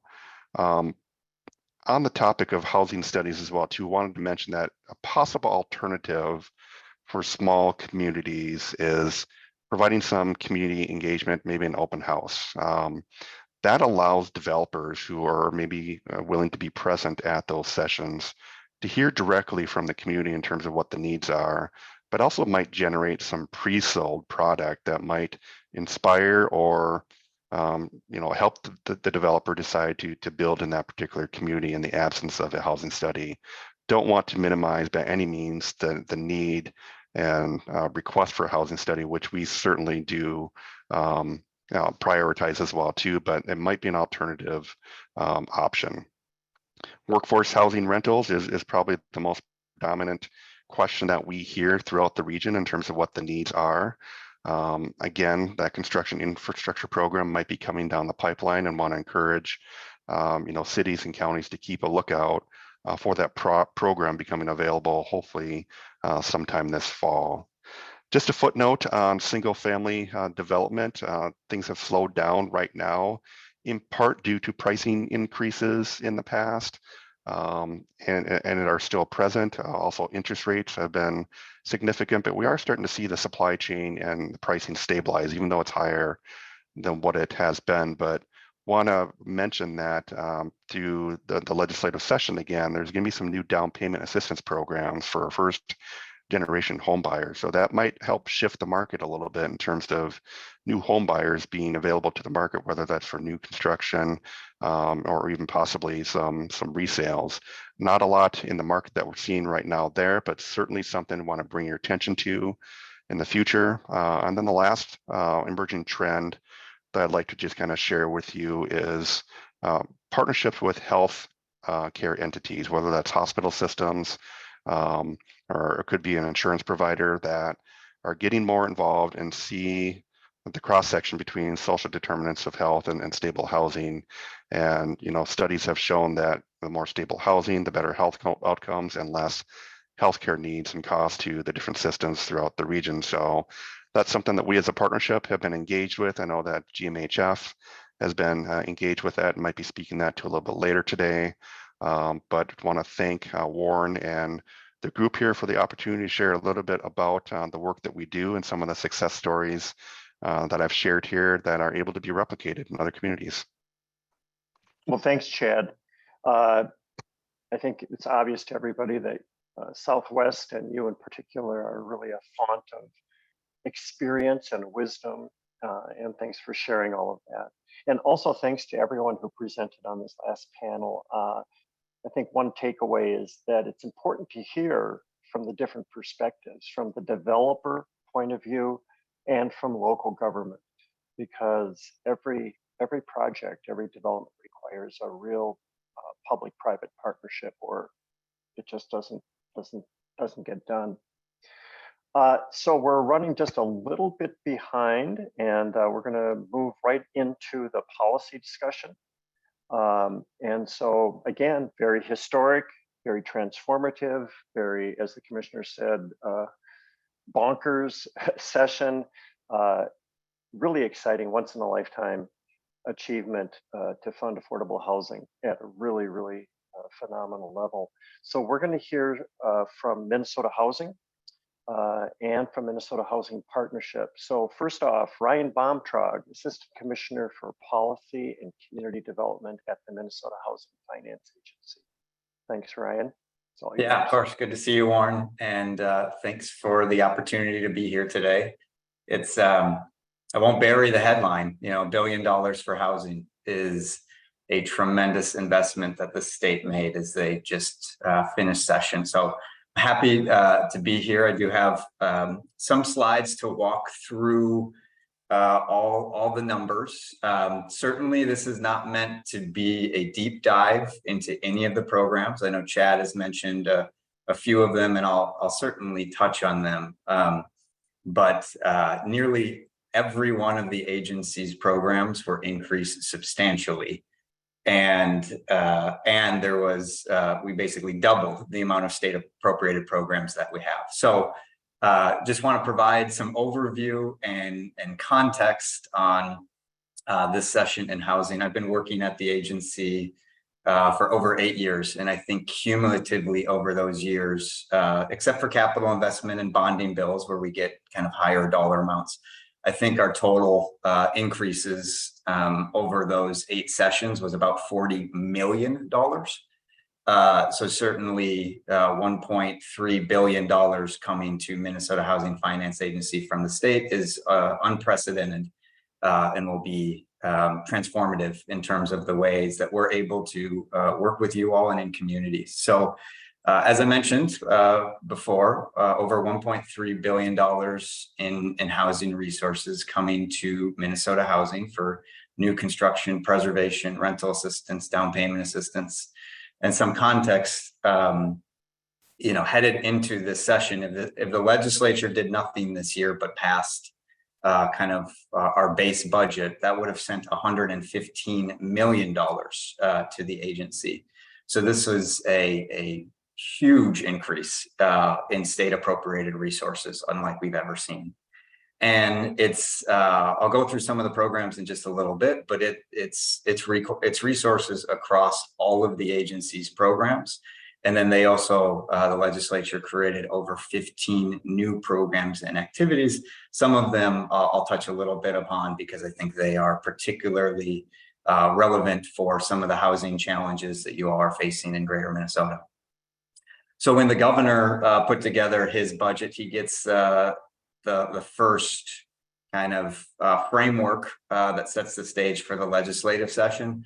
We worked with the governor and the lieutenant governor to really put together what we felt was an and budget, and one that was going to address the full range of housing needs, whether you're a smaller community or a larger metropolitan community from the state. We wanted to make sure that there was a program and big resources in a program that would serve and help your community. So it is truly increases for rental and home ownership, new construction and preservation, deeply affordable housing, kind of targeting those experiencing homelessness, but in greater Minnesota, certainly a focus on market rate or near market rate housing, a big infusion in homelessness prevention, as well as home ownership development, and then rental assistance and down payment assistance.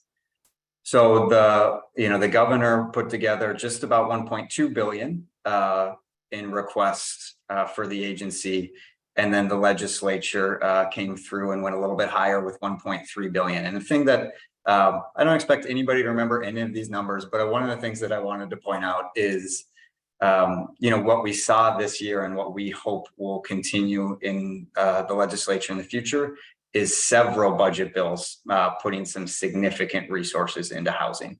And so I think we know that the issue of housing is so fundamental to economic development and growing your tax base and helping seniors and addressing kids' stability through rental assistance so that they can stay in their home and go to school. And so what we saw this year is more bills besides the housing budget bill, which we expect to fund housing, but capital investment bills, tax bills. There was just more investment in housing across more bills this year than ever before. And we certainly hope at the agency that's something doesn't make the job easier, but it makes it more rewarding at the end when there's a lot more resources at the end to put into community. On the next slide, this just gives you a sense of kind of the priority or the areas of the resources. So the dark blue chart or the dark blue pie, 47% in our base budget, and then 51% with the legislative result is around development, preserving preserving existing homes, rehabbing single family rental housing, but then also new construction resources. So that is a huge, over $500 million of the over $1 billion for development programs. So that is certainly a huge amount of resources that will be available through the agency's programs this year. And then depending on the program, likely next year. That's one of the goals the agency wanted to have, is have more resources and a longer pipeline of capital resources so that developers and communities that might not be ready this year can have a higher certainty that there'll be more resources available at the agency next year.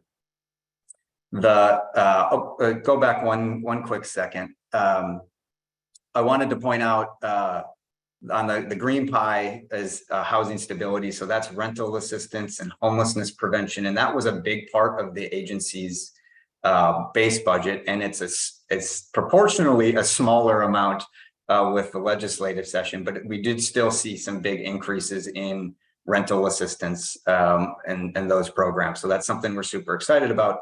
But really what we saw from the session was a huge increase, over $200 million in down payment assistance for first generation and first time home buyers.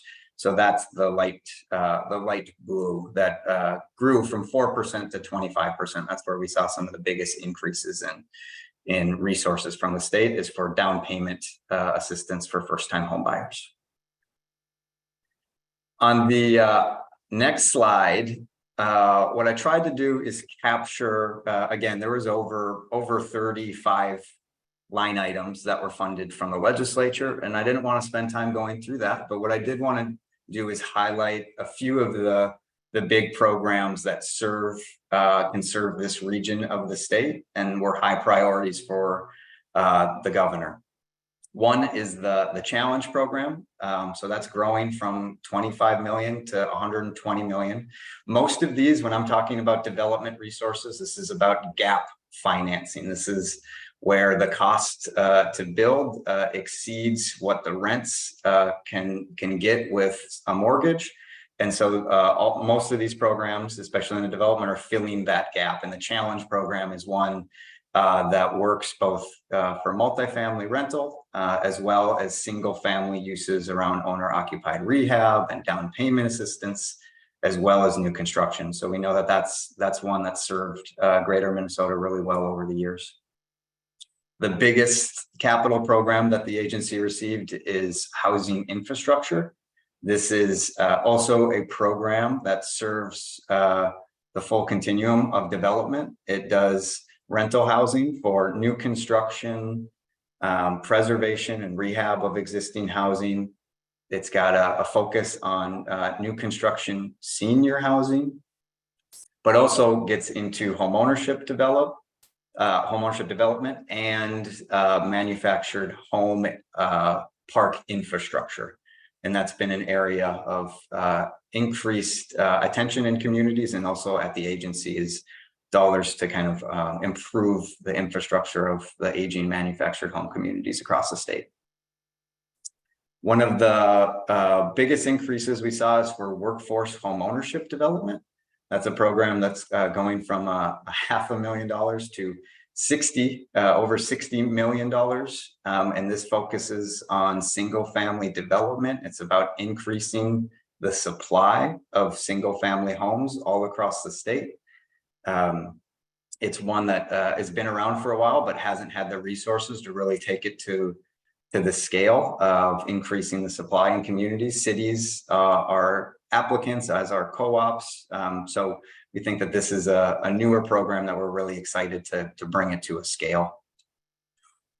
And at the top of the right is the Greater Minnesota Workforce Housing Program. I've heard this program mentioned several times. This is an area where we've had $4 million for every 2 years, and now we're going to $39 million.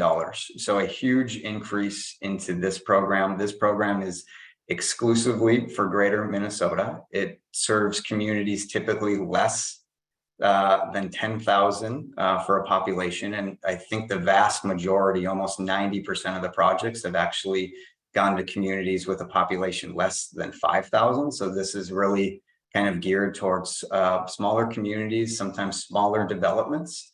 But this is certainly a program we're excited at the agency to have. It's not often that the administration or the agency has requests in the budget that are higher than advocates and stakeholders, but this is one where we exceeded what advocates and stakeholders were asking for. And I think that's because we know how important this program is to adding housing in smaller cities all across the state.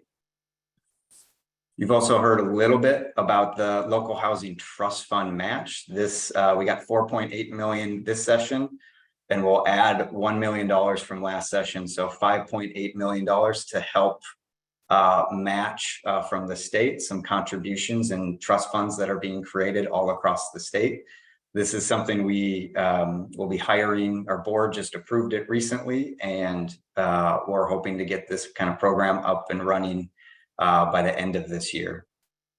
And then the last program that I wanted to raise, one of the new programs that is a little bit unique for the agency, but we're happy to be a part of it, is the Greater Minnesota Housing Infrastructure Program.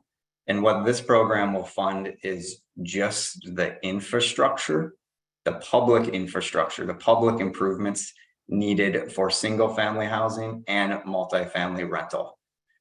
So it doesn't need to be associated with a specific development at that time. I mean, there's a lot of details we're going to have to figure out about it.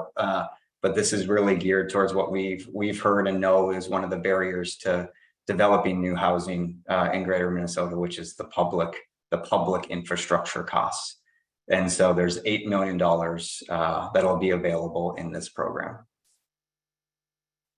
And then just to wrap it up a little bit, you know, what will happen or what is happening through the agency is a lot of these resources are flowing through existing programs and existing RFPs, and where we have, you know, existing staff to help get the funds into communities quicker.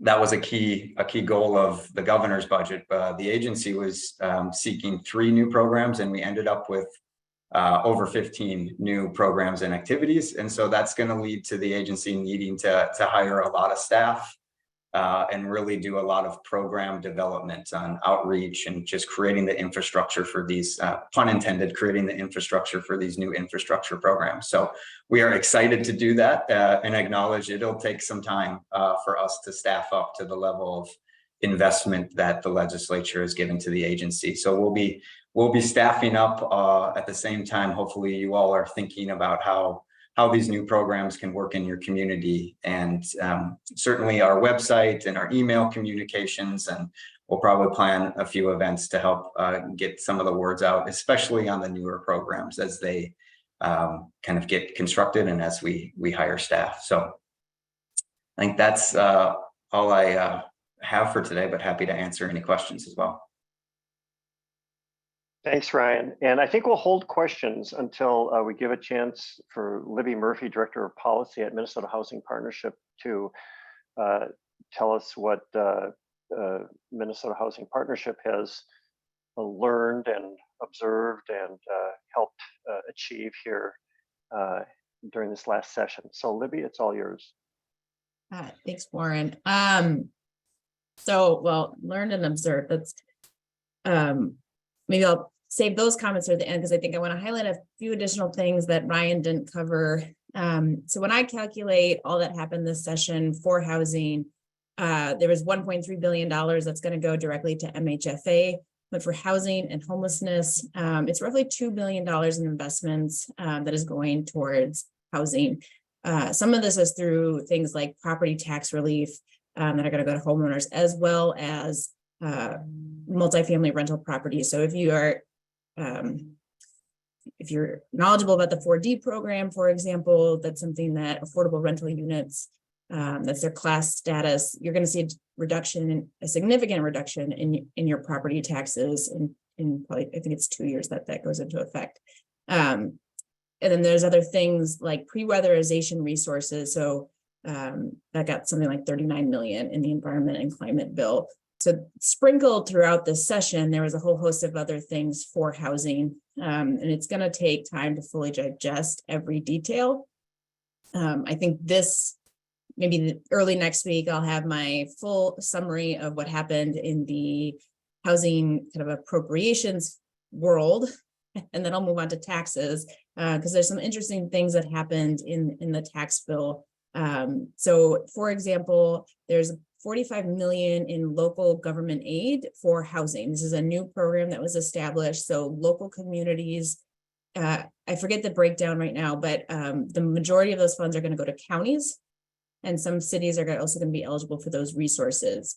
So when you divide 45 million by 87 counties, it's not a lot of money per county, but it is more resources available than were there last year. And those resources can be put into a local housing trust fund. And I think it's to be determined if those would be considered local contributions and therefore eligible for the state match or not. We'll have to wait for guidance from Minnesota Housing on that front. But so there's going to be additional resources there. There's also, like I said, 4D, if you're doing multifamily development, your property taxes will go down, which can help with underwriting. Or if you've got a property today, you're going to see about 1/3 to 1/2 of a reduction in your property taxes, kind of depending on the property and the size. There's also some modifications to the workforce housing, well, to TIF. So the housing TIF district, if you're in greater Minnesota, you can do workforce housing instead of, so no income requirements there. I'm not an expert in TIF, so you'll hopefully my summary, I'll be able to talk to the League of Minnesota Cities and get more details. So that might be forthcoming on our website. Additionally, and this is actually in the housing bill, that HRAs can now use their resources to finance workforce housing. So again, and that was defined without income restrictions. So your HRAs have been restricted in some of their activities, and now they'll be able to help with more market rate housing. So some additional flexibility and some of these things that have moved through session for some projects that may need to go above the current kind of challenge fund, or other programs that are about 80% AMI for rental and 115% AMI for single family. Another thing, just with some of the single family resources, some of those are going to be passed through CDFIs. So some of those resources, you might work with your local CDFI to access those resources instead of Minnesota Housing. So there's going to be kind of trying to figure out between some of your CDFI resources, your local units of government, and Minnesota Housing, where you want to go and access additional resources and tools and what might best meet your needs on a specific project. But those are things just to think about as we move forward. Another thing I do want that's going to go into effect this year and is an additional 10 million in what's actually translate to nearly 13 million in loans and grants through the Affordable Housing Tax Credit. We haven't seen final guidance from MHFA. I hope that comes out soon, because contributions to that account and to projects need to be made in this year so that people can claim those credits on their taxes for 2023. So I am hoping that guidance comes out shortly, so you can work with businesses in your community to go get contributions, and then they would get an 85-cent credit for every dollar they contribute. So again, lots of different resources in addition to the things that Ryan highlighted. There's also roughly 85 million in federal funds that the agency has, and about half of those they're putting towards production and preservation. We'll see if Brian would be able to answer more questions about how they're planning on using those resources and if they're still going to be available for that, given sort of the debt ceiling negotiations may have a clawback. Anyway, so it's a lot, and there's a lot to navigate, and MHP will be a resource. I will be putting out summaries on each of the kind of bucket areas: taxes, MHFA appropriations. And a lot of the work that we're going to be doing this summer is not just an analysis of all things that happened and where you're going to be able to access these resources, but the administrative advocacy now begins. So we spent several years lobbying the legislature for these resources. Back in 2022, our organization started asking for $2 billion. Right. And so now the effort is, we're going to continue to ask for more money so that the resources are sustained and we have dedicated funding so we don't see a significant drop off. But a lot of work needs to be done to advocate with the administration how to best implement these programs, how to ensure that they get out the door quickly and have the most impact. As the commissioner said in her opening comments, some of the programs like the Challenge Fund, there's an RFP for that already. These are going to be programs that are going to be resources that are going to be easy for the administration to get out more quickly, but these new programs are going to take some time. And what I've seen with the Affordable Housing Tax Credit and the Local Housing Trust Fund is that can take time. These are resources that have taken nearly 2+ years to get guidance on how to get, or so just put that in the back of your mind too, as you're thinking about the accessibility of some of these funds. And Minnesota Housing does not have to expend all of their funds in this biennium. So there will be some carryover just because of the great magnitude of additional funding that they're receiving. And as they're thinking about things, I've heard them say, this is kind of like thinking about it as a 4-year timeline. And again, it's the magnitude of funds as well as all these new programs. And setting up, establishing new programs takes administrative lobbying from stakeholders. And so look for engagement on that front from us. I think I'll just wrap it up there and happy to take questions on specifics. Thank you, Libby, and thank you, Ryan. Why don't we take about 3-4 minutes here for just a couple of key questions, or if anybody sees something in the chat to highlight. And again, thanks, Libby and Ryan. Great overview. Any questions for Libby or Ryan? Feel free to just speak up.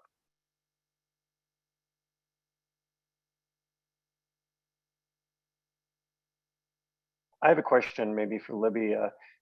Libby, when do you imagine that there might be a kind of a final overview published or posted by MHP? I assume on your website, shared with everybody.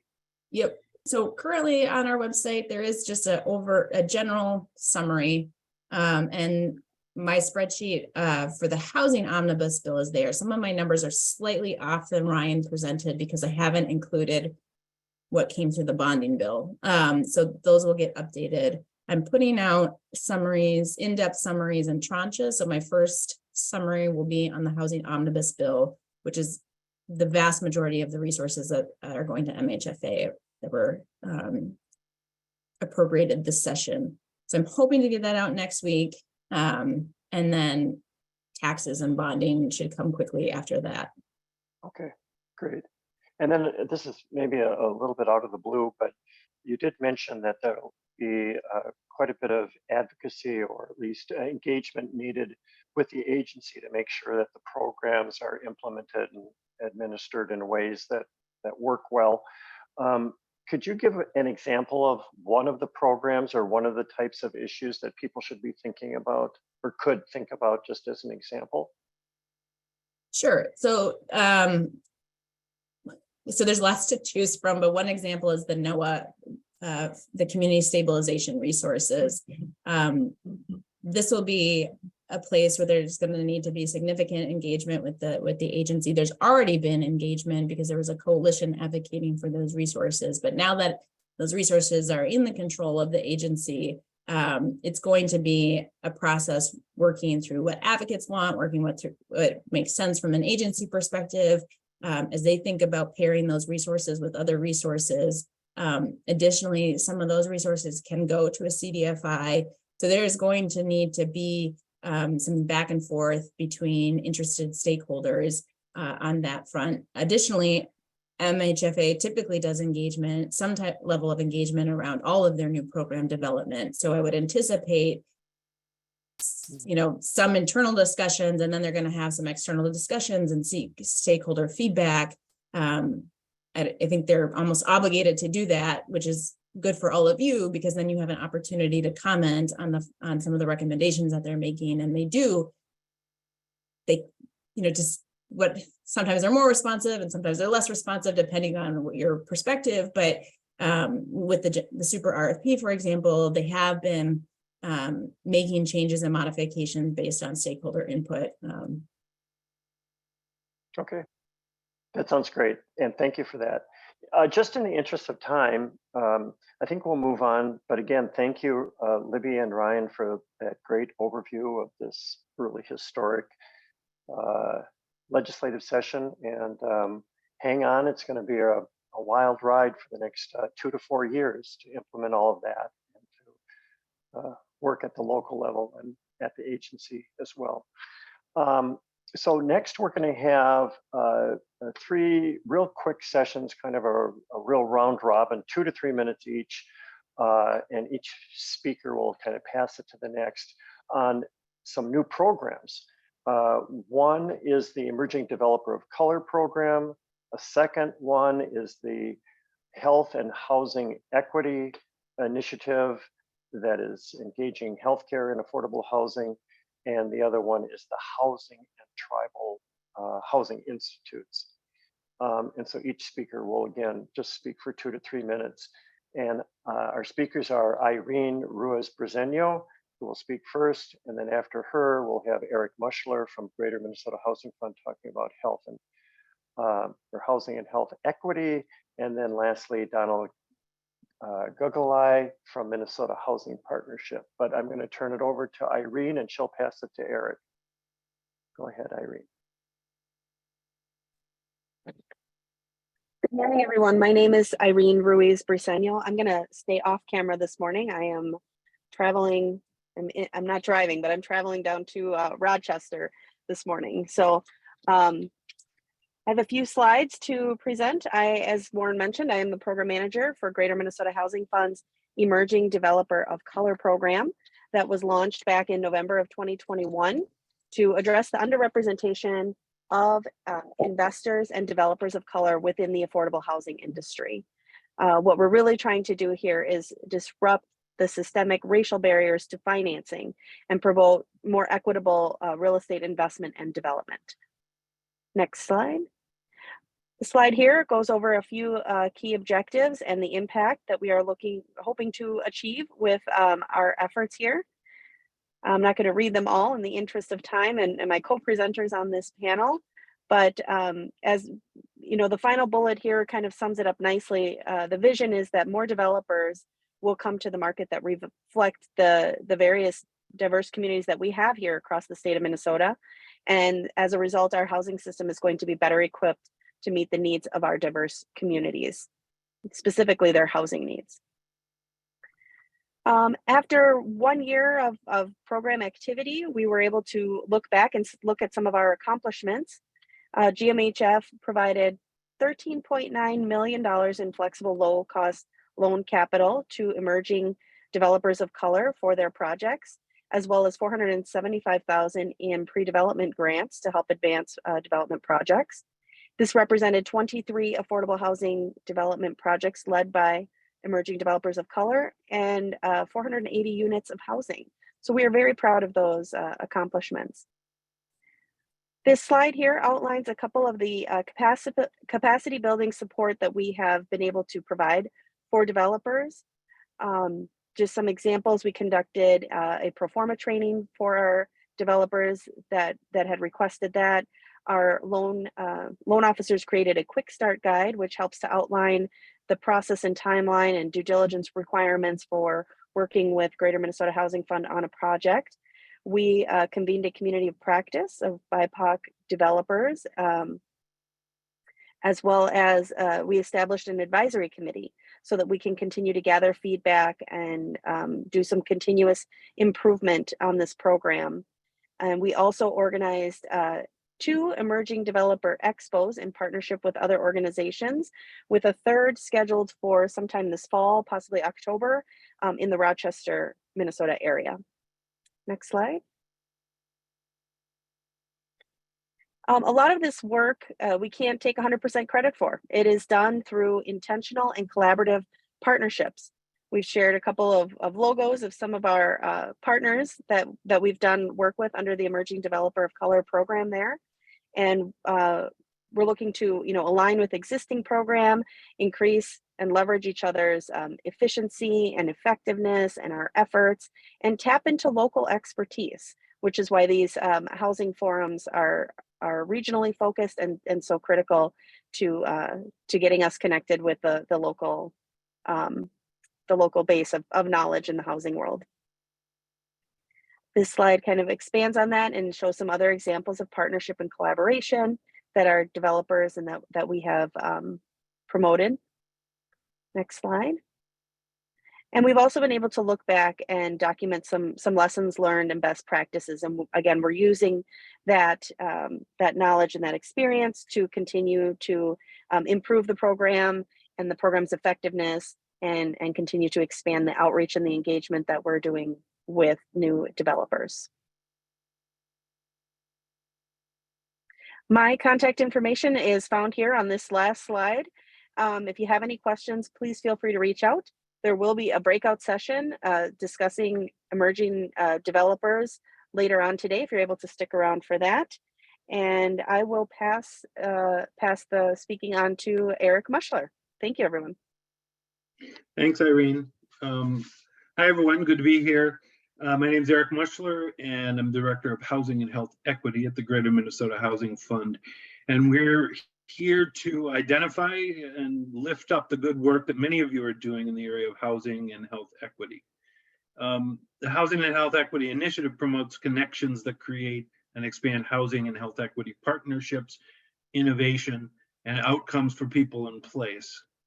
Next slide. Overall, the line of sight of the Housing and Health Equity Initiative is with healthcare, advance investment and development of affordable housing as the most impactful social determinant of health. There's 4 goals around this, so 4 areas of work. One is around convening healthcare leaders in a learning cohort. The second is a community of practice that really pulls together service, housing, and healthcare into share models and best practices, etc. We also foster a pipeline of projects. So we build off our existing pipeline and then identify and support innovation and new projects.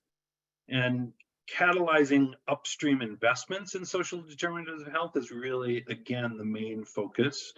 And finally, we're tracking certain, overlapping policy systems and practice that need to be included, like the Housing Stabilization Services Program, which could be much more better utilized by our systems. So our experience and the experience of our partners show us that housing is health and housing stability is medicine. Next slide. So I mentioned the learning cohort. So one of the most exciting things that we're doing right now is the Housing and Health Equity Fellows Program. In 2023, we kicked off the first ever Minnesota Housing and Health Equity Learning Cohort. There's 30 fellows from 6 of the top 10 health systems in the state. This cohort's coming together 6 times this year to learn more about investment strategies to advance affordable housing development in their communities.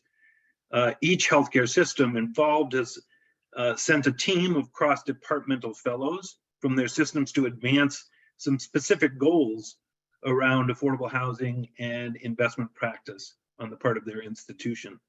So we have one statewide insurance company, Blue Cross Blue Shield. We have 5 health systems, mHealth Fairview, Allina, Children's Minnesota, Essentia, and CentraCare. Essentia and CentraCare serve only Greater Minnesota in different regions of the state, while the other 3 serve the metro area with some facilities in Greater Minnesota. A couple of these, 2, maybe 3, have a clear anchor institution focus, meaning they're interested in creating healthier and working communities around their core facilities. Others are looking for ways to apply their knowledge around social determinants of health and housing into an integrated set of action and investments in housing as a critical social determinant of health. The group already has expressed interest in possible collective ways that they could approach investment in affordable housing. Next slide. We also have a growing number of housing and health equity development examples, both from national and state level. Some related to permanent supportive housing, but others including a full gambit of the housing continuum, like the Recovery Housing Project by Avivo, or a homeless youth project focused with Enriched Services, 66 West Apartments in Edina, Solace Apartments in Mankato serving ex-offender housing, and more mixed use development, like with wellness centers or open space or childcare facilities. There's also some pipeline projects right now that are federally qualified healthcare institutions, excuse me, that will build housing, but also build with it affordable housing above the clinics. So we want to work with you to engage healthcare partners more directly for housing funds and developments, as well as document and share roles of investment practice that achieve 3 returns: safe financial returns, programmatic returns, and learning returns back into the housing and health systems. Last slide, or next slide, thanks. So what do you do next? Well, you get involved in the network. On the website, greaterminnesotahousingfund.com, and there's a housing and health equity pages in there. Sign up for the mailing list there. Share your own partnerships and stories. There's a submit a story button, and we're always looking for new stories. You can call me directly with those. We really want to hear about them and share them. There's also a virtual event, cross-sector partnership virtual event, Building Healthy Places, as a healthcare housing catalyst on June 20th. You can register for that on the website. And then we want to help. So if you're a housing organization and you want to approach local healthcare institutions, contact me. If you're a healthcare institution and you want to learn more around how to enter the housing field, please call me. So with that, I want to turn it back to, I think, who's next? I'm sorry. Donald is next. Oh, Donald, sorry. Donald, thanks. Yeah, thank you, Eric. Thank you, Eric.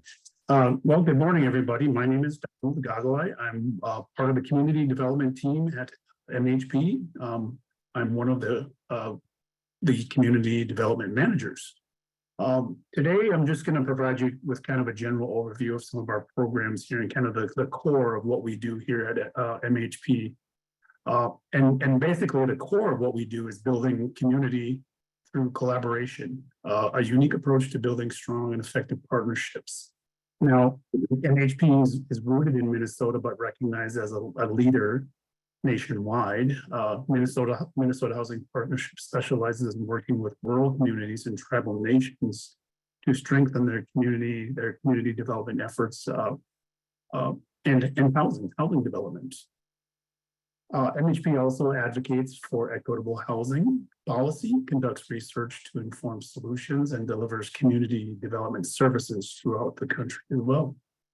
I also think it's important to mention MHP's mission when we talk about MHP. MHP's mission is to expand housing and community development opportunities for those most impacted by economic and racial disparities. And we do this by leading collaborative work to promote system change and grow equitable development capacity. Next slide, please. It should be community development through technical assistance. Slide would be slide number 2. Oops, maybe not.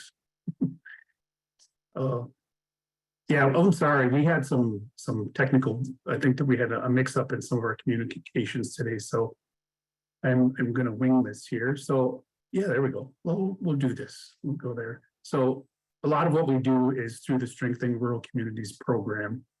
And through that program, it's a competitive application process. The SRC program provides technical assistance to rural communities over there to overcome impediments to successful planning and implementation of affordable housing, economic and community development projects. Another component of that is our institute model. And our Housing Institute was established in 2010. And the Institute brings together housing leaders and stakeholders to share their experience, learn best practices, and develop creative solutions for bringing quality, affordable housing into their communities. And likewise with the Native Community Development Institute, the NCDI, again, we support and strengthen the capacity of the Native communities to reach their community development goals through the same model, through collaborative training, peer-to-peer workshops, and customized assistance. And finally, what we have here, what we've been working on over the last couple of years also is our emerging developer program. It's very similar to what's offered through GMHF, but we're a little bit further upstream. We want to work with those folks who are really thinking about getting into housing development, you know, it could be an individual, it could be a organization, nonprofit, or a for-profit developer. And basically the initiative that was created by Minnesota Housing was created basically to support the emergence of and professional development of these new housing developers from our rural communities and Native nations specifically in the Northwest. We're actually just wrapping up our Northwest tour, our Northwest engagements this summer. So we'll be highlighting our projects for our emerging developers on June 8th up on Bemidji. MHP is having a housing opportunity workshop on June 8th at the BSU campus there. And again, our EDI centered on the participation of Black, Indigenous, and people of color. And we had a goal of having at least 50% participation from those communities, and we were able to meet that goal as well. Go ahead and start the next slide. And yeah, basically, like I said, we had a little mix up in here. So there's, you know, if you want to reach out to MHP, you can always go to our website. We have a Twitter account also, as well as a Facebook. And my email and information is on the screen there. So again, if you want to hear more about anything that we offer, especially the Strengthening Rural Communities program, that one there will be coming out with a new request for technical assistance round here later this summer or early fall. And that's eligible for folks who live in rural communities and tribal nations, not only in Minnesota, but also nationwide. And the only requirement is that we look at HUD's definition of rural. And there's a little bit of conversation happening around that right now, but technically we can serve those who are under that 50,000 population threshold. So that'd be something to think for those folks who do live in greater Minnesota, who are having issues with funding or capacity to develop housing. MHP can assist with market studies or housing needs assessments. That was one critical piece that was mentioned early in the program today, was the importance of knowing the needs of your community. So, and Warren, I'll go ahead and turn that back over to you. Well, thanks, Donald, and thanks, Eric and Irene. And that was a good overview of a lot of statewide resources that are available. So we're coming right up to the end of the session here this morning, and we're going to go into breakout sessions now. And I think we'll have time for one breakout session, meaning you'll have a chance to pick one of the sessions, and then we'll kind of wrap up for the day. So on the slide, or on the screen there, you should be able to see the topics that you can pick from. And so give that there you go, give that a look, and you should select which room you want to attend. And those rooms include multifamily, single family, emerging developers of color, and the Housing and Health Equity Initiative. And the session will be 25 minutes, so that'll give you a chance to hear a little bit more, ask a lot of questions, have a good dialogue in that particular room. And if you have difficulty picking a breakout room, just let Jeremiah know, speak up, in the group here, and we'll go over how to do that. And Jeremiah, do you want to add anything about how they can get into a room effectively? I think it's fairly self-explanatory. You should have an option on your screen that either pops up, or there's a 3-dot more option on your Zoom panel and a drop down for breakout rooms. And if you select that, you'll see the options that are available and be able to select. Looks like most people are beginning to move into breakout rooms, but if you want me to manually put you into a breakout room, just let me know what you'd like, say your name and which room you'd like to be in, and I can do that as well. Thanks, Jeremiah. Of course. Yes, and so at the bottom of your screen, you will see, hopefully on the menu, breakout rooms or the three dots, and you can find the breakout rooms. Click on the icon at the bottom of your screen for breakout rooms, and that'll give you the menu. And just click join on them that you want to participate in. And you'll have about 20-25 minutes to meet with people about these topics. Jeremiah, can you underscore which one is the agency kind of in charge of one of these rooms or two of these rooms? Yes, multifamily housing and single family housing are being run by Minnesota Housing. Great. So you'll have a chance to meet with agency staff in those two rooms about the existing programs, new programs coming down the pike for multifamily and single family. And the agency staff will be there in full force and able to answer your questions. And you'll be able to learn more. And if you're interested in emerging developer work or Housing and Health Equity Initiative, we have two rooms for that too.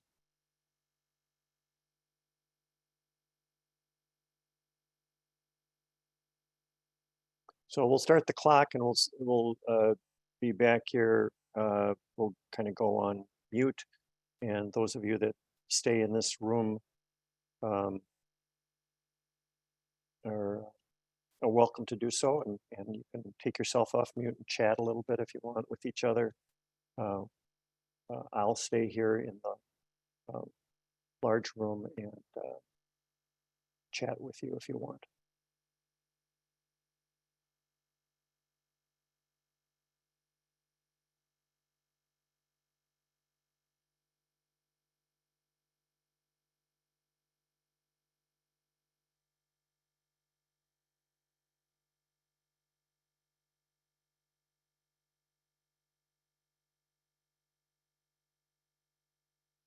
If you do step away and you want to rejoin us at 11:55 or about 5 minutes to 12, we'll just do our wrap up at that time.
couple of our workout sessions are still going on, and they'll return with us in a couple of minutes.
We'll give it just another minute as people join back. I think most people are heading back into the main session.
Well, we're almost all back from the breakout sessions. Jeremiah, did we successfully get everybody? Yes, we're here. Okay. Well, I think it's time to wrap up. Thanks everybody for joining us today at this great Southwest Minnesota Housing Forum. Thanks to all of our speakers. Thanks to the commissioner and assistant commissioner, both for being with us today. Special thanks to our sponsors, Southwest Minnesota Housing Partnership, the Southwest Initiative Foundation, and Minnesota Housing, and MHP, and everybody else that participated today. And with that, I think we will be adjourned, and have a great week. And we're all looking forward to working together on this momentous next 2 to 4 years of affordable housing work. Thanks, everybody. Thank you all so much. Slides and a copy of the video recording will be available within the next week, and an email will go out to folks to ensure that you get access. Thanks, Jeremiah. Yeah, we will make everything available to you online and via email. Take care.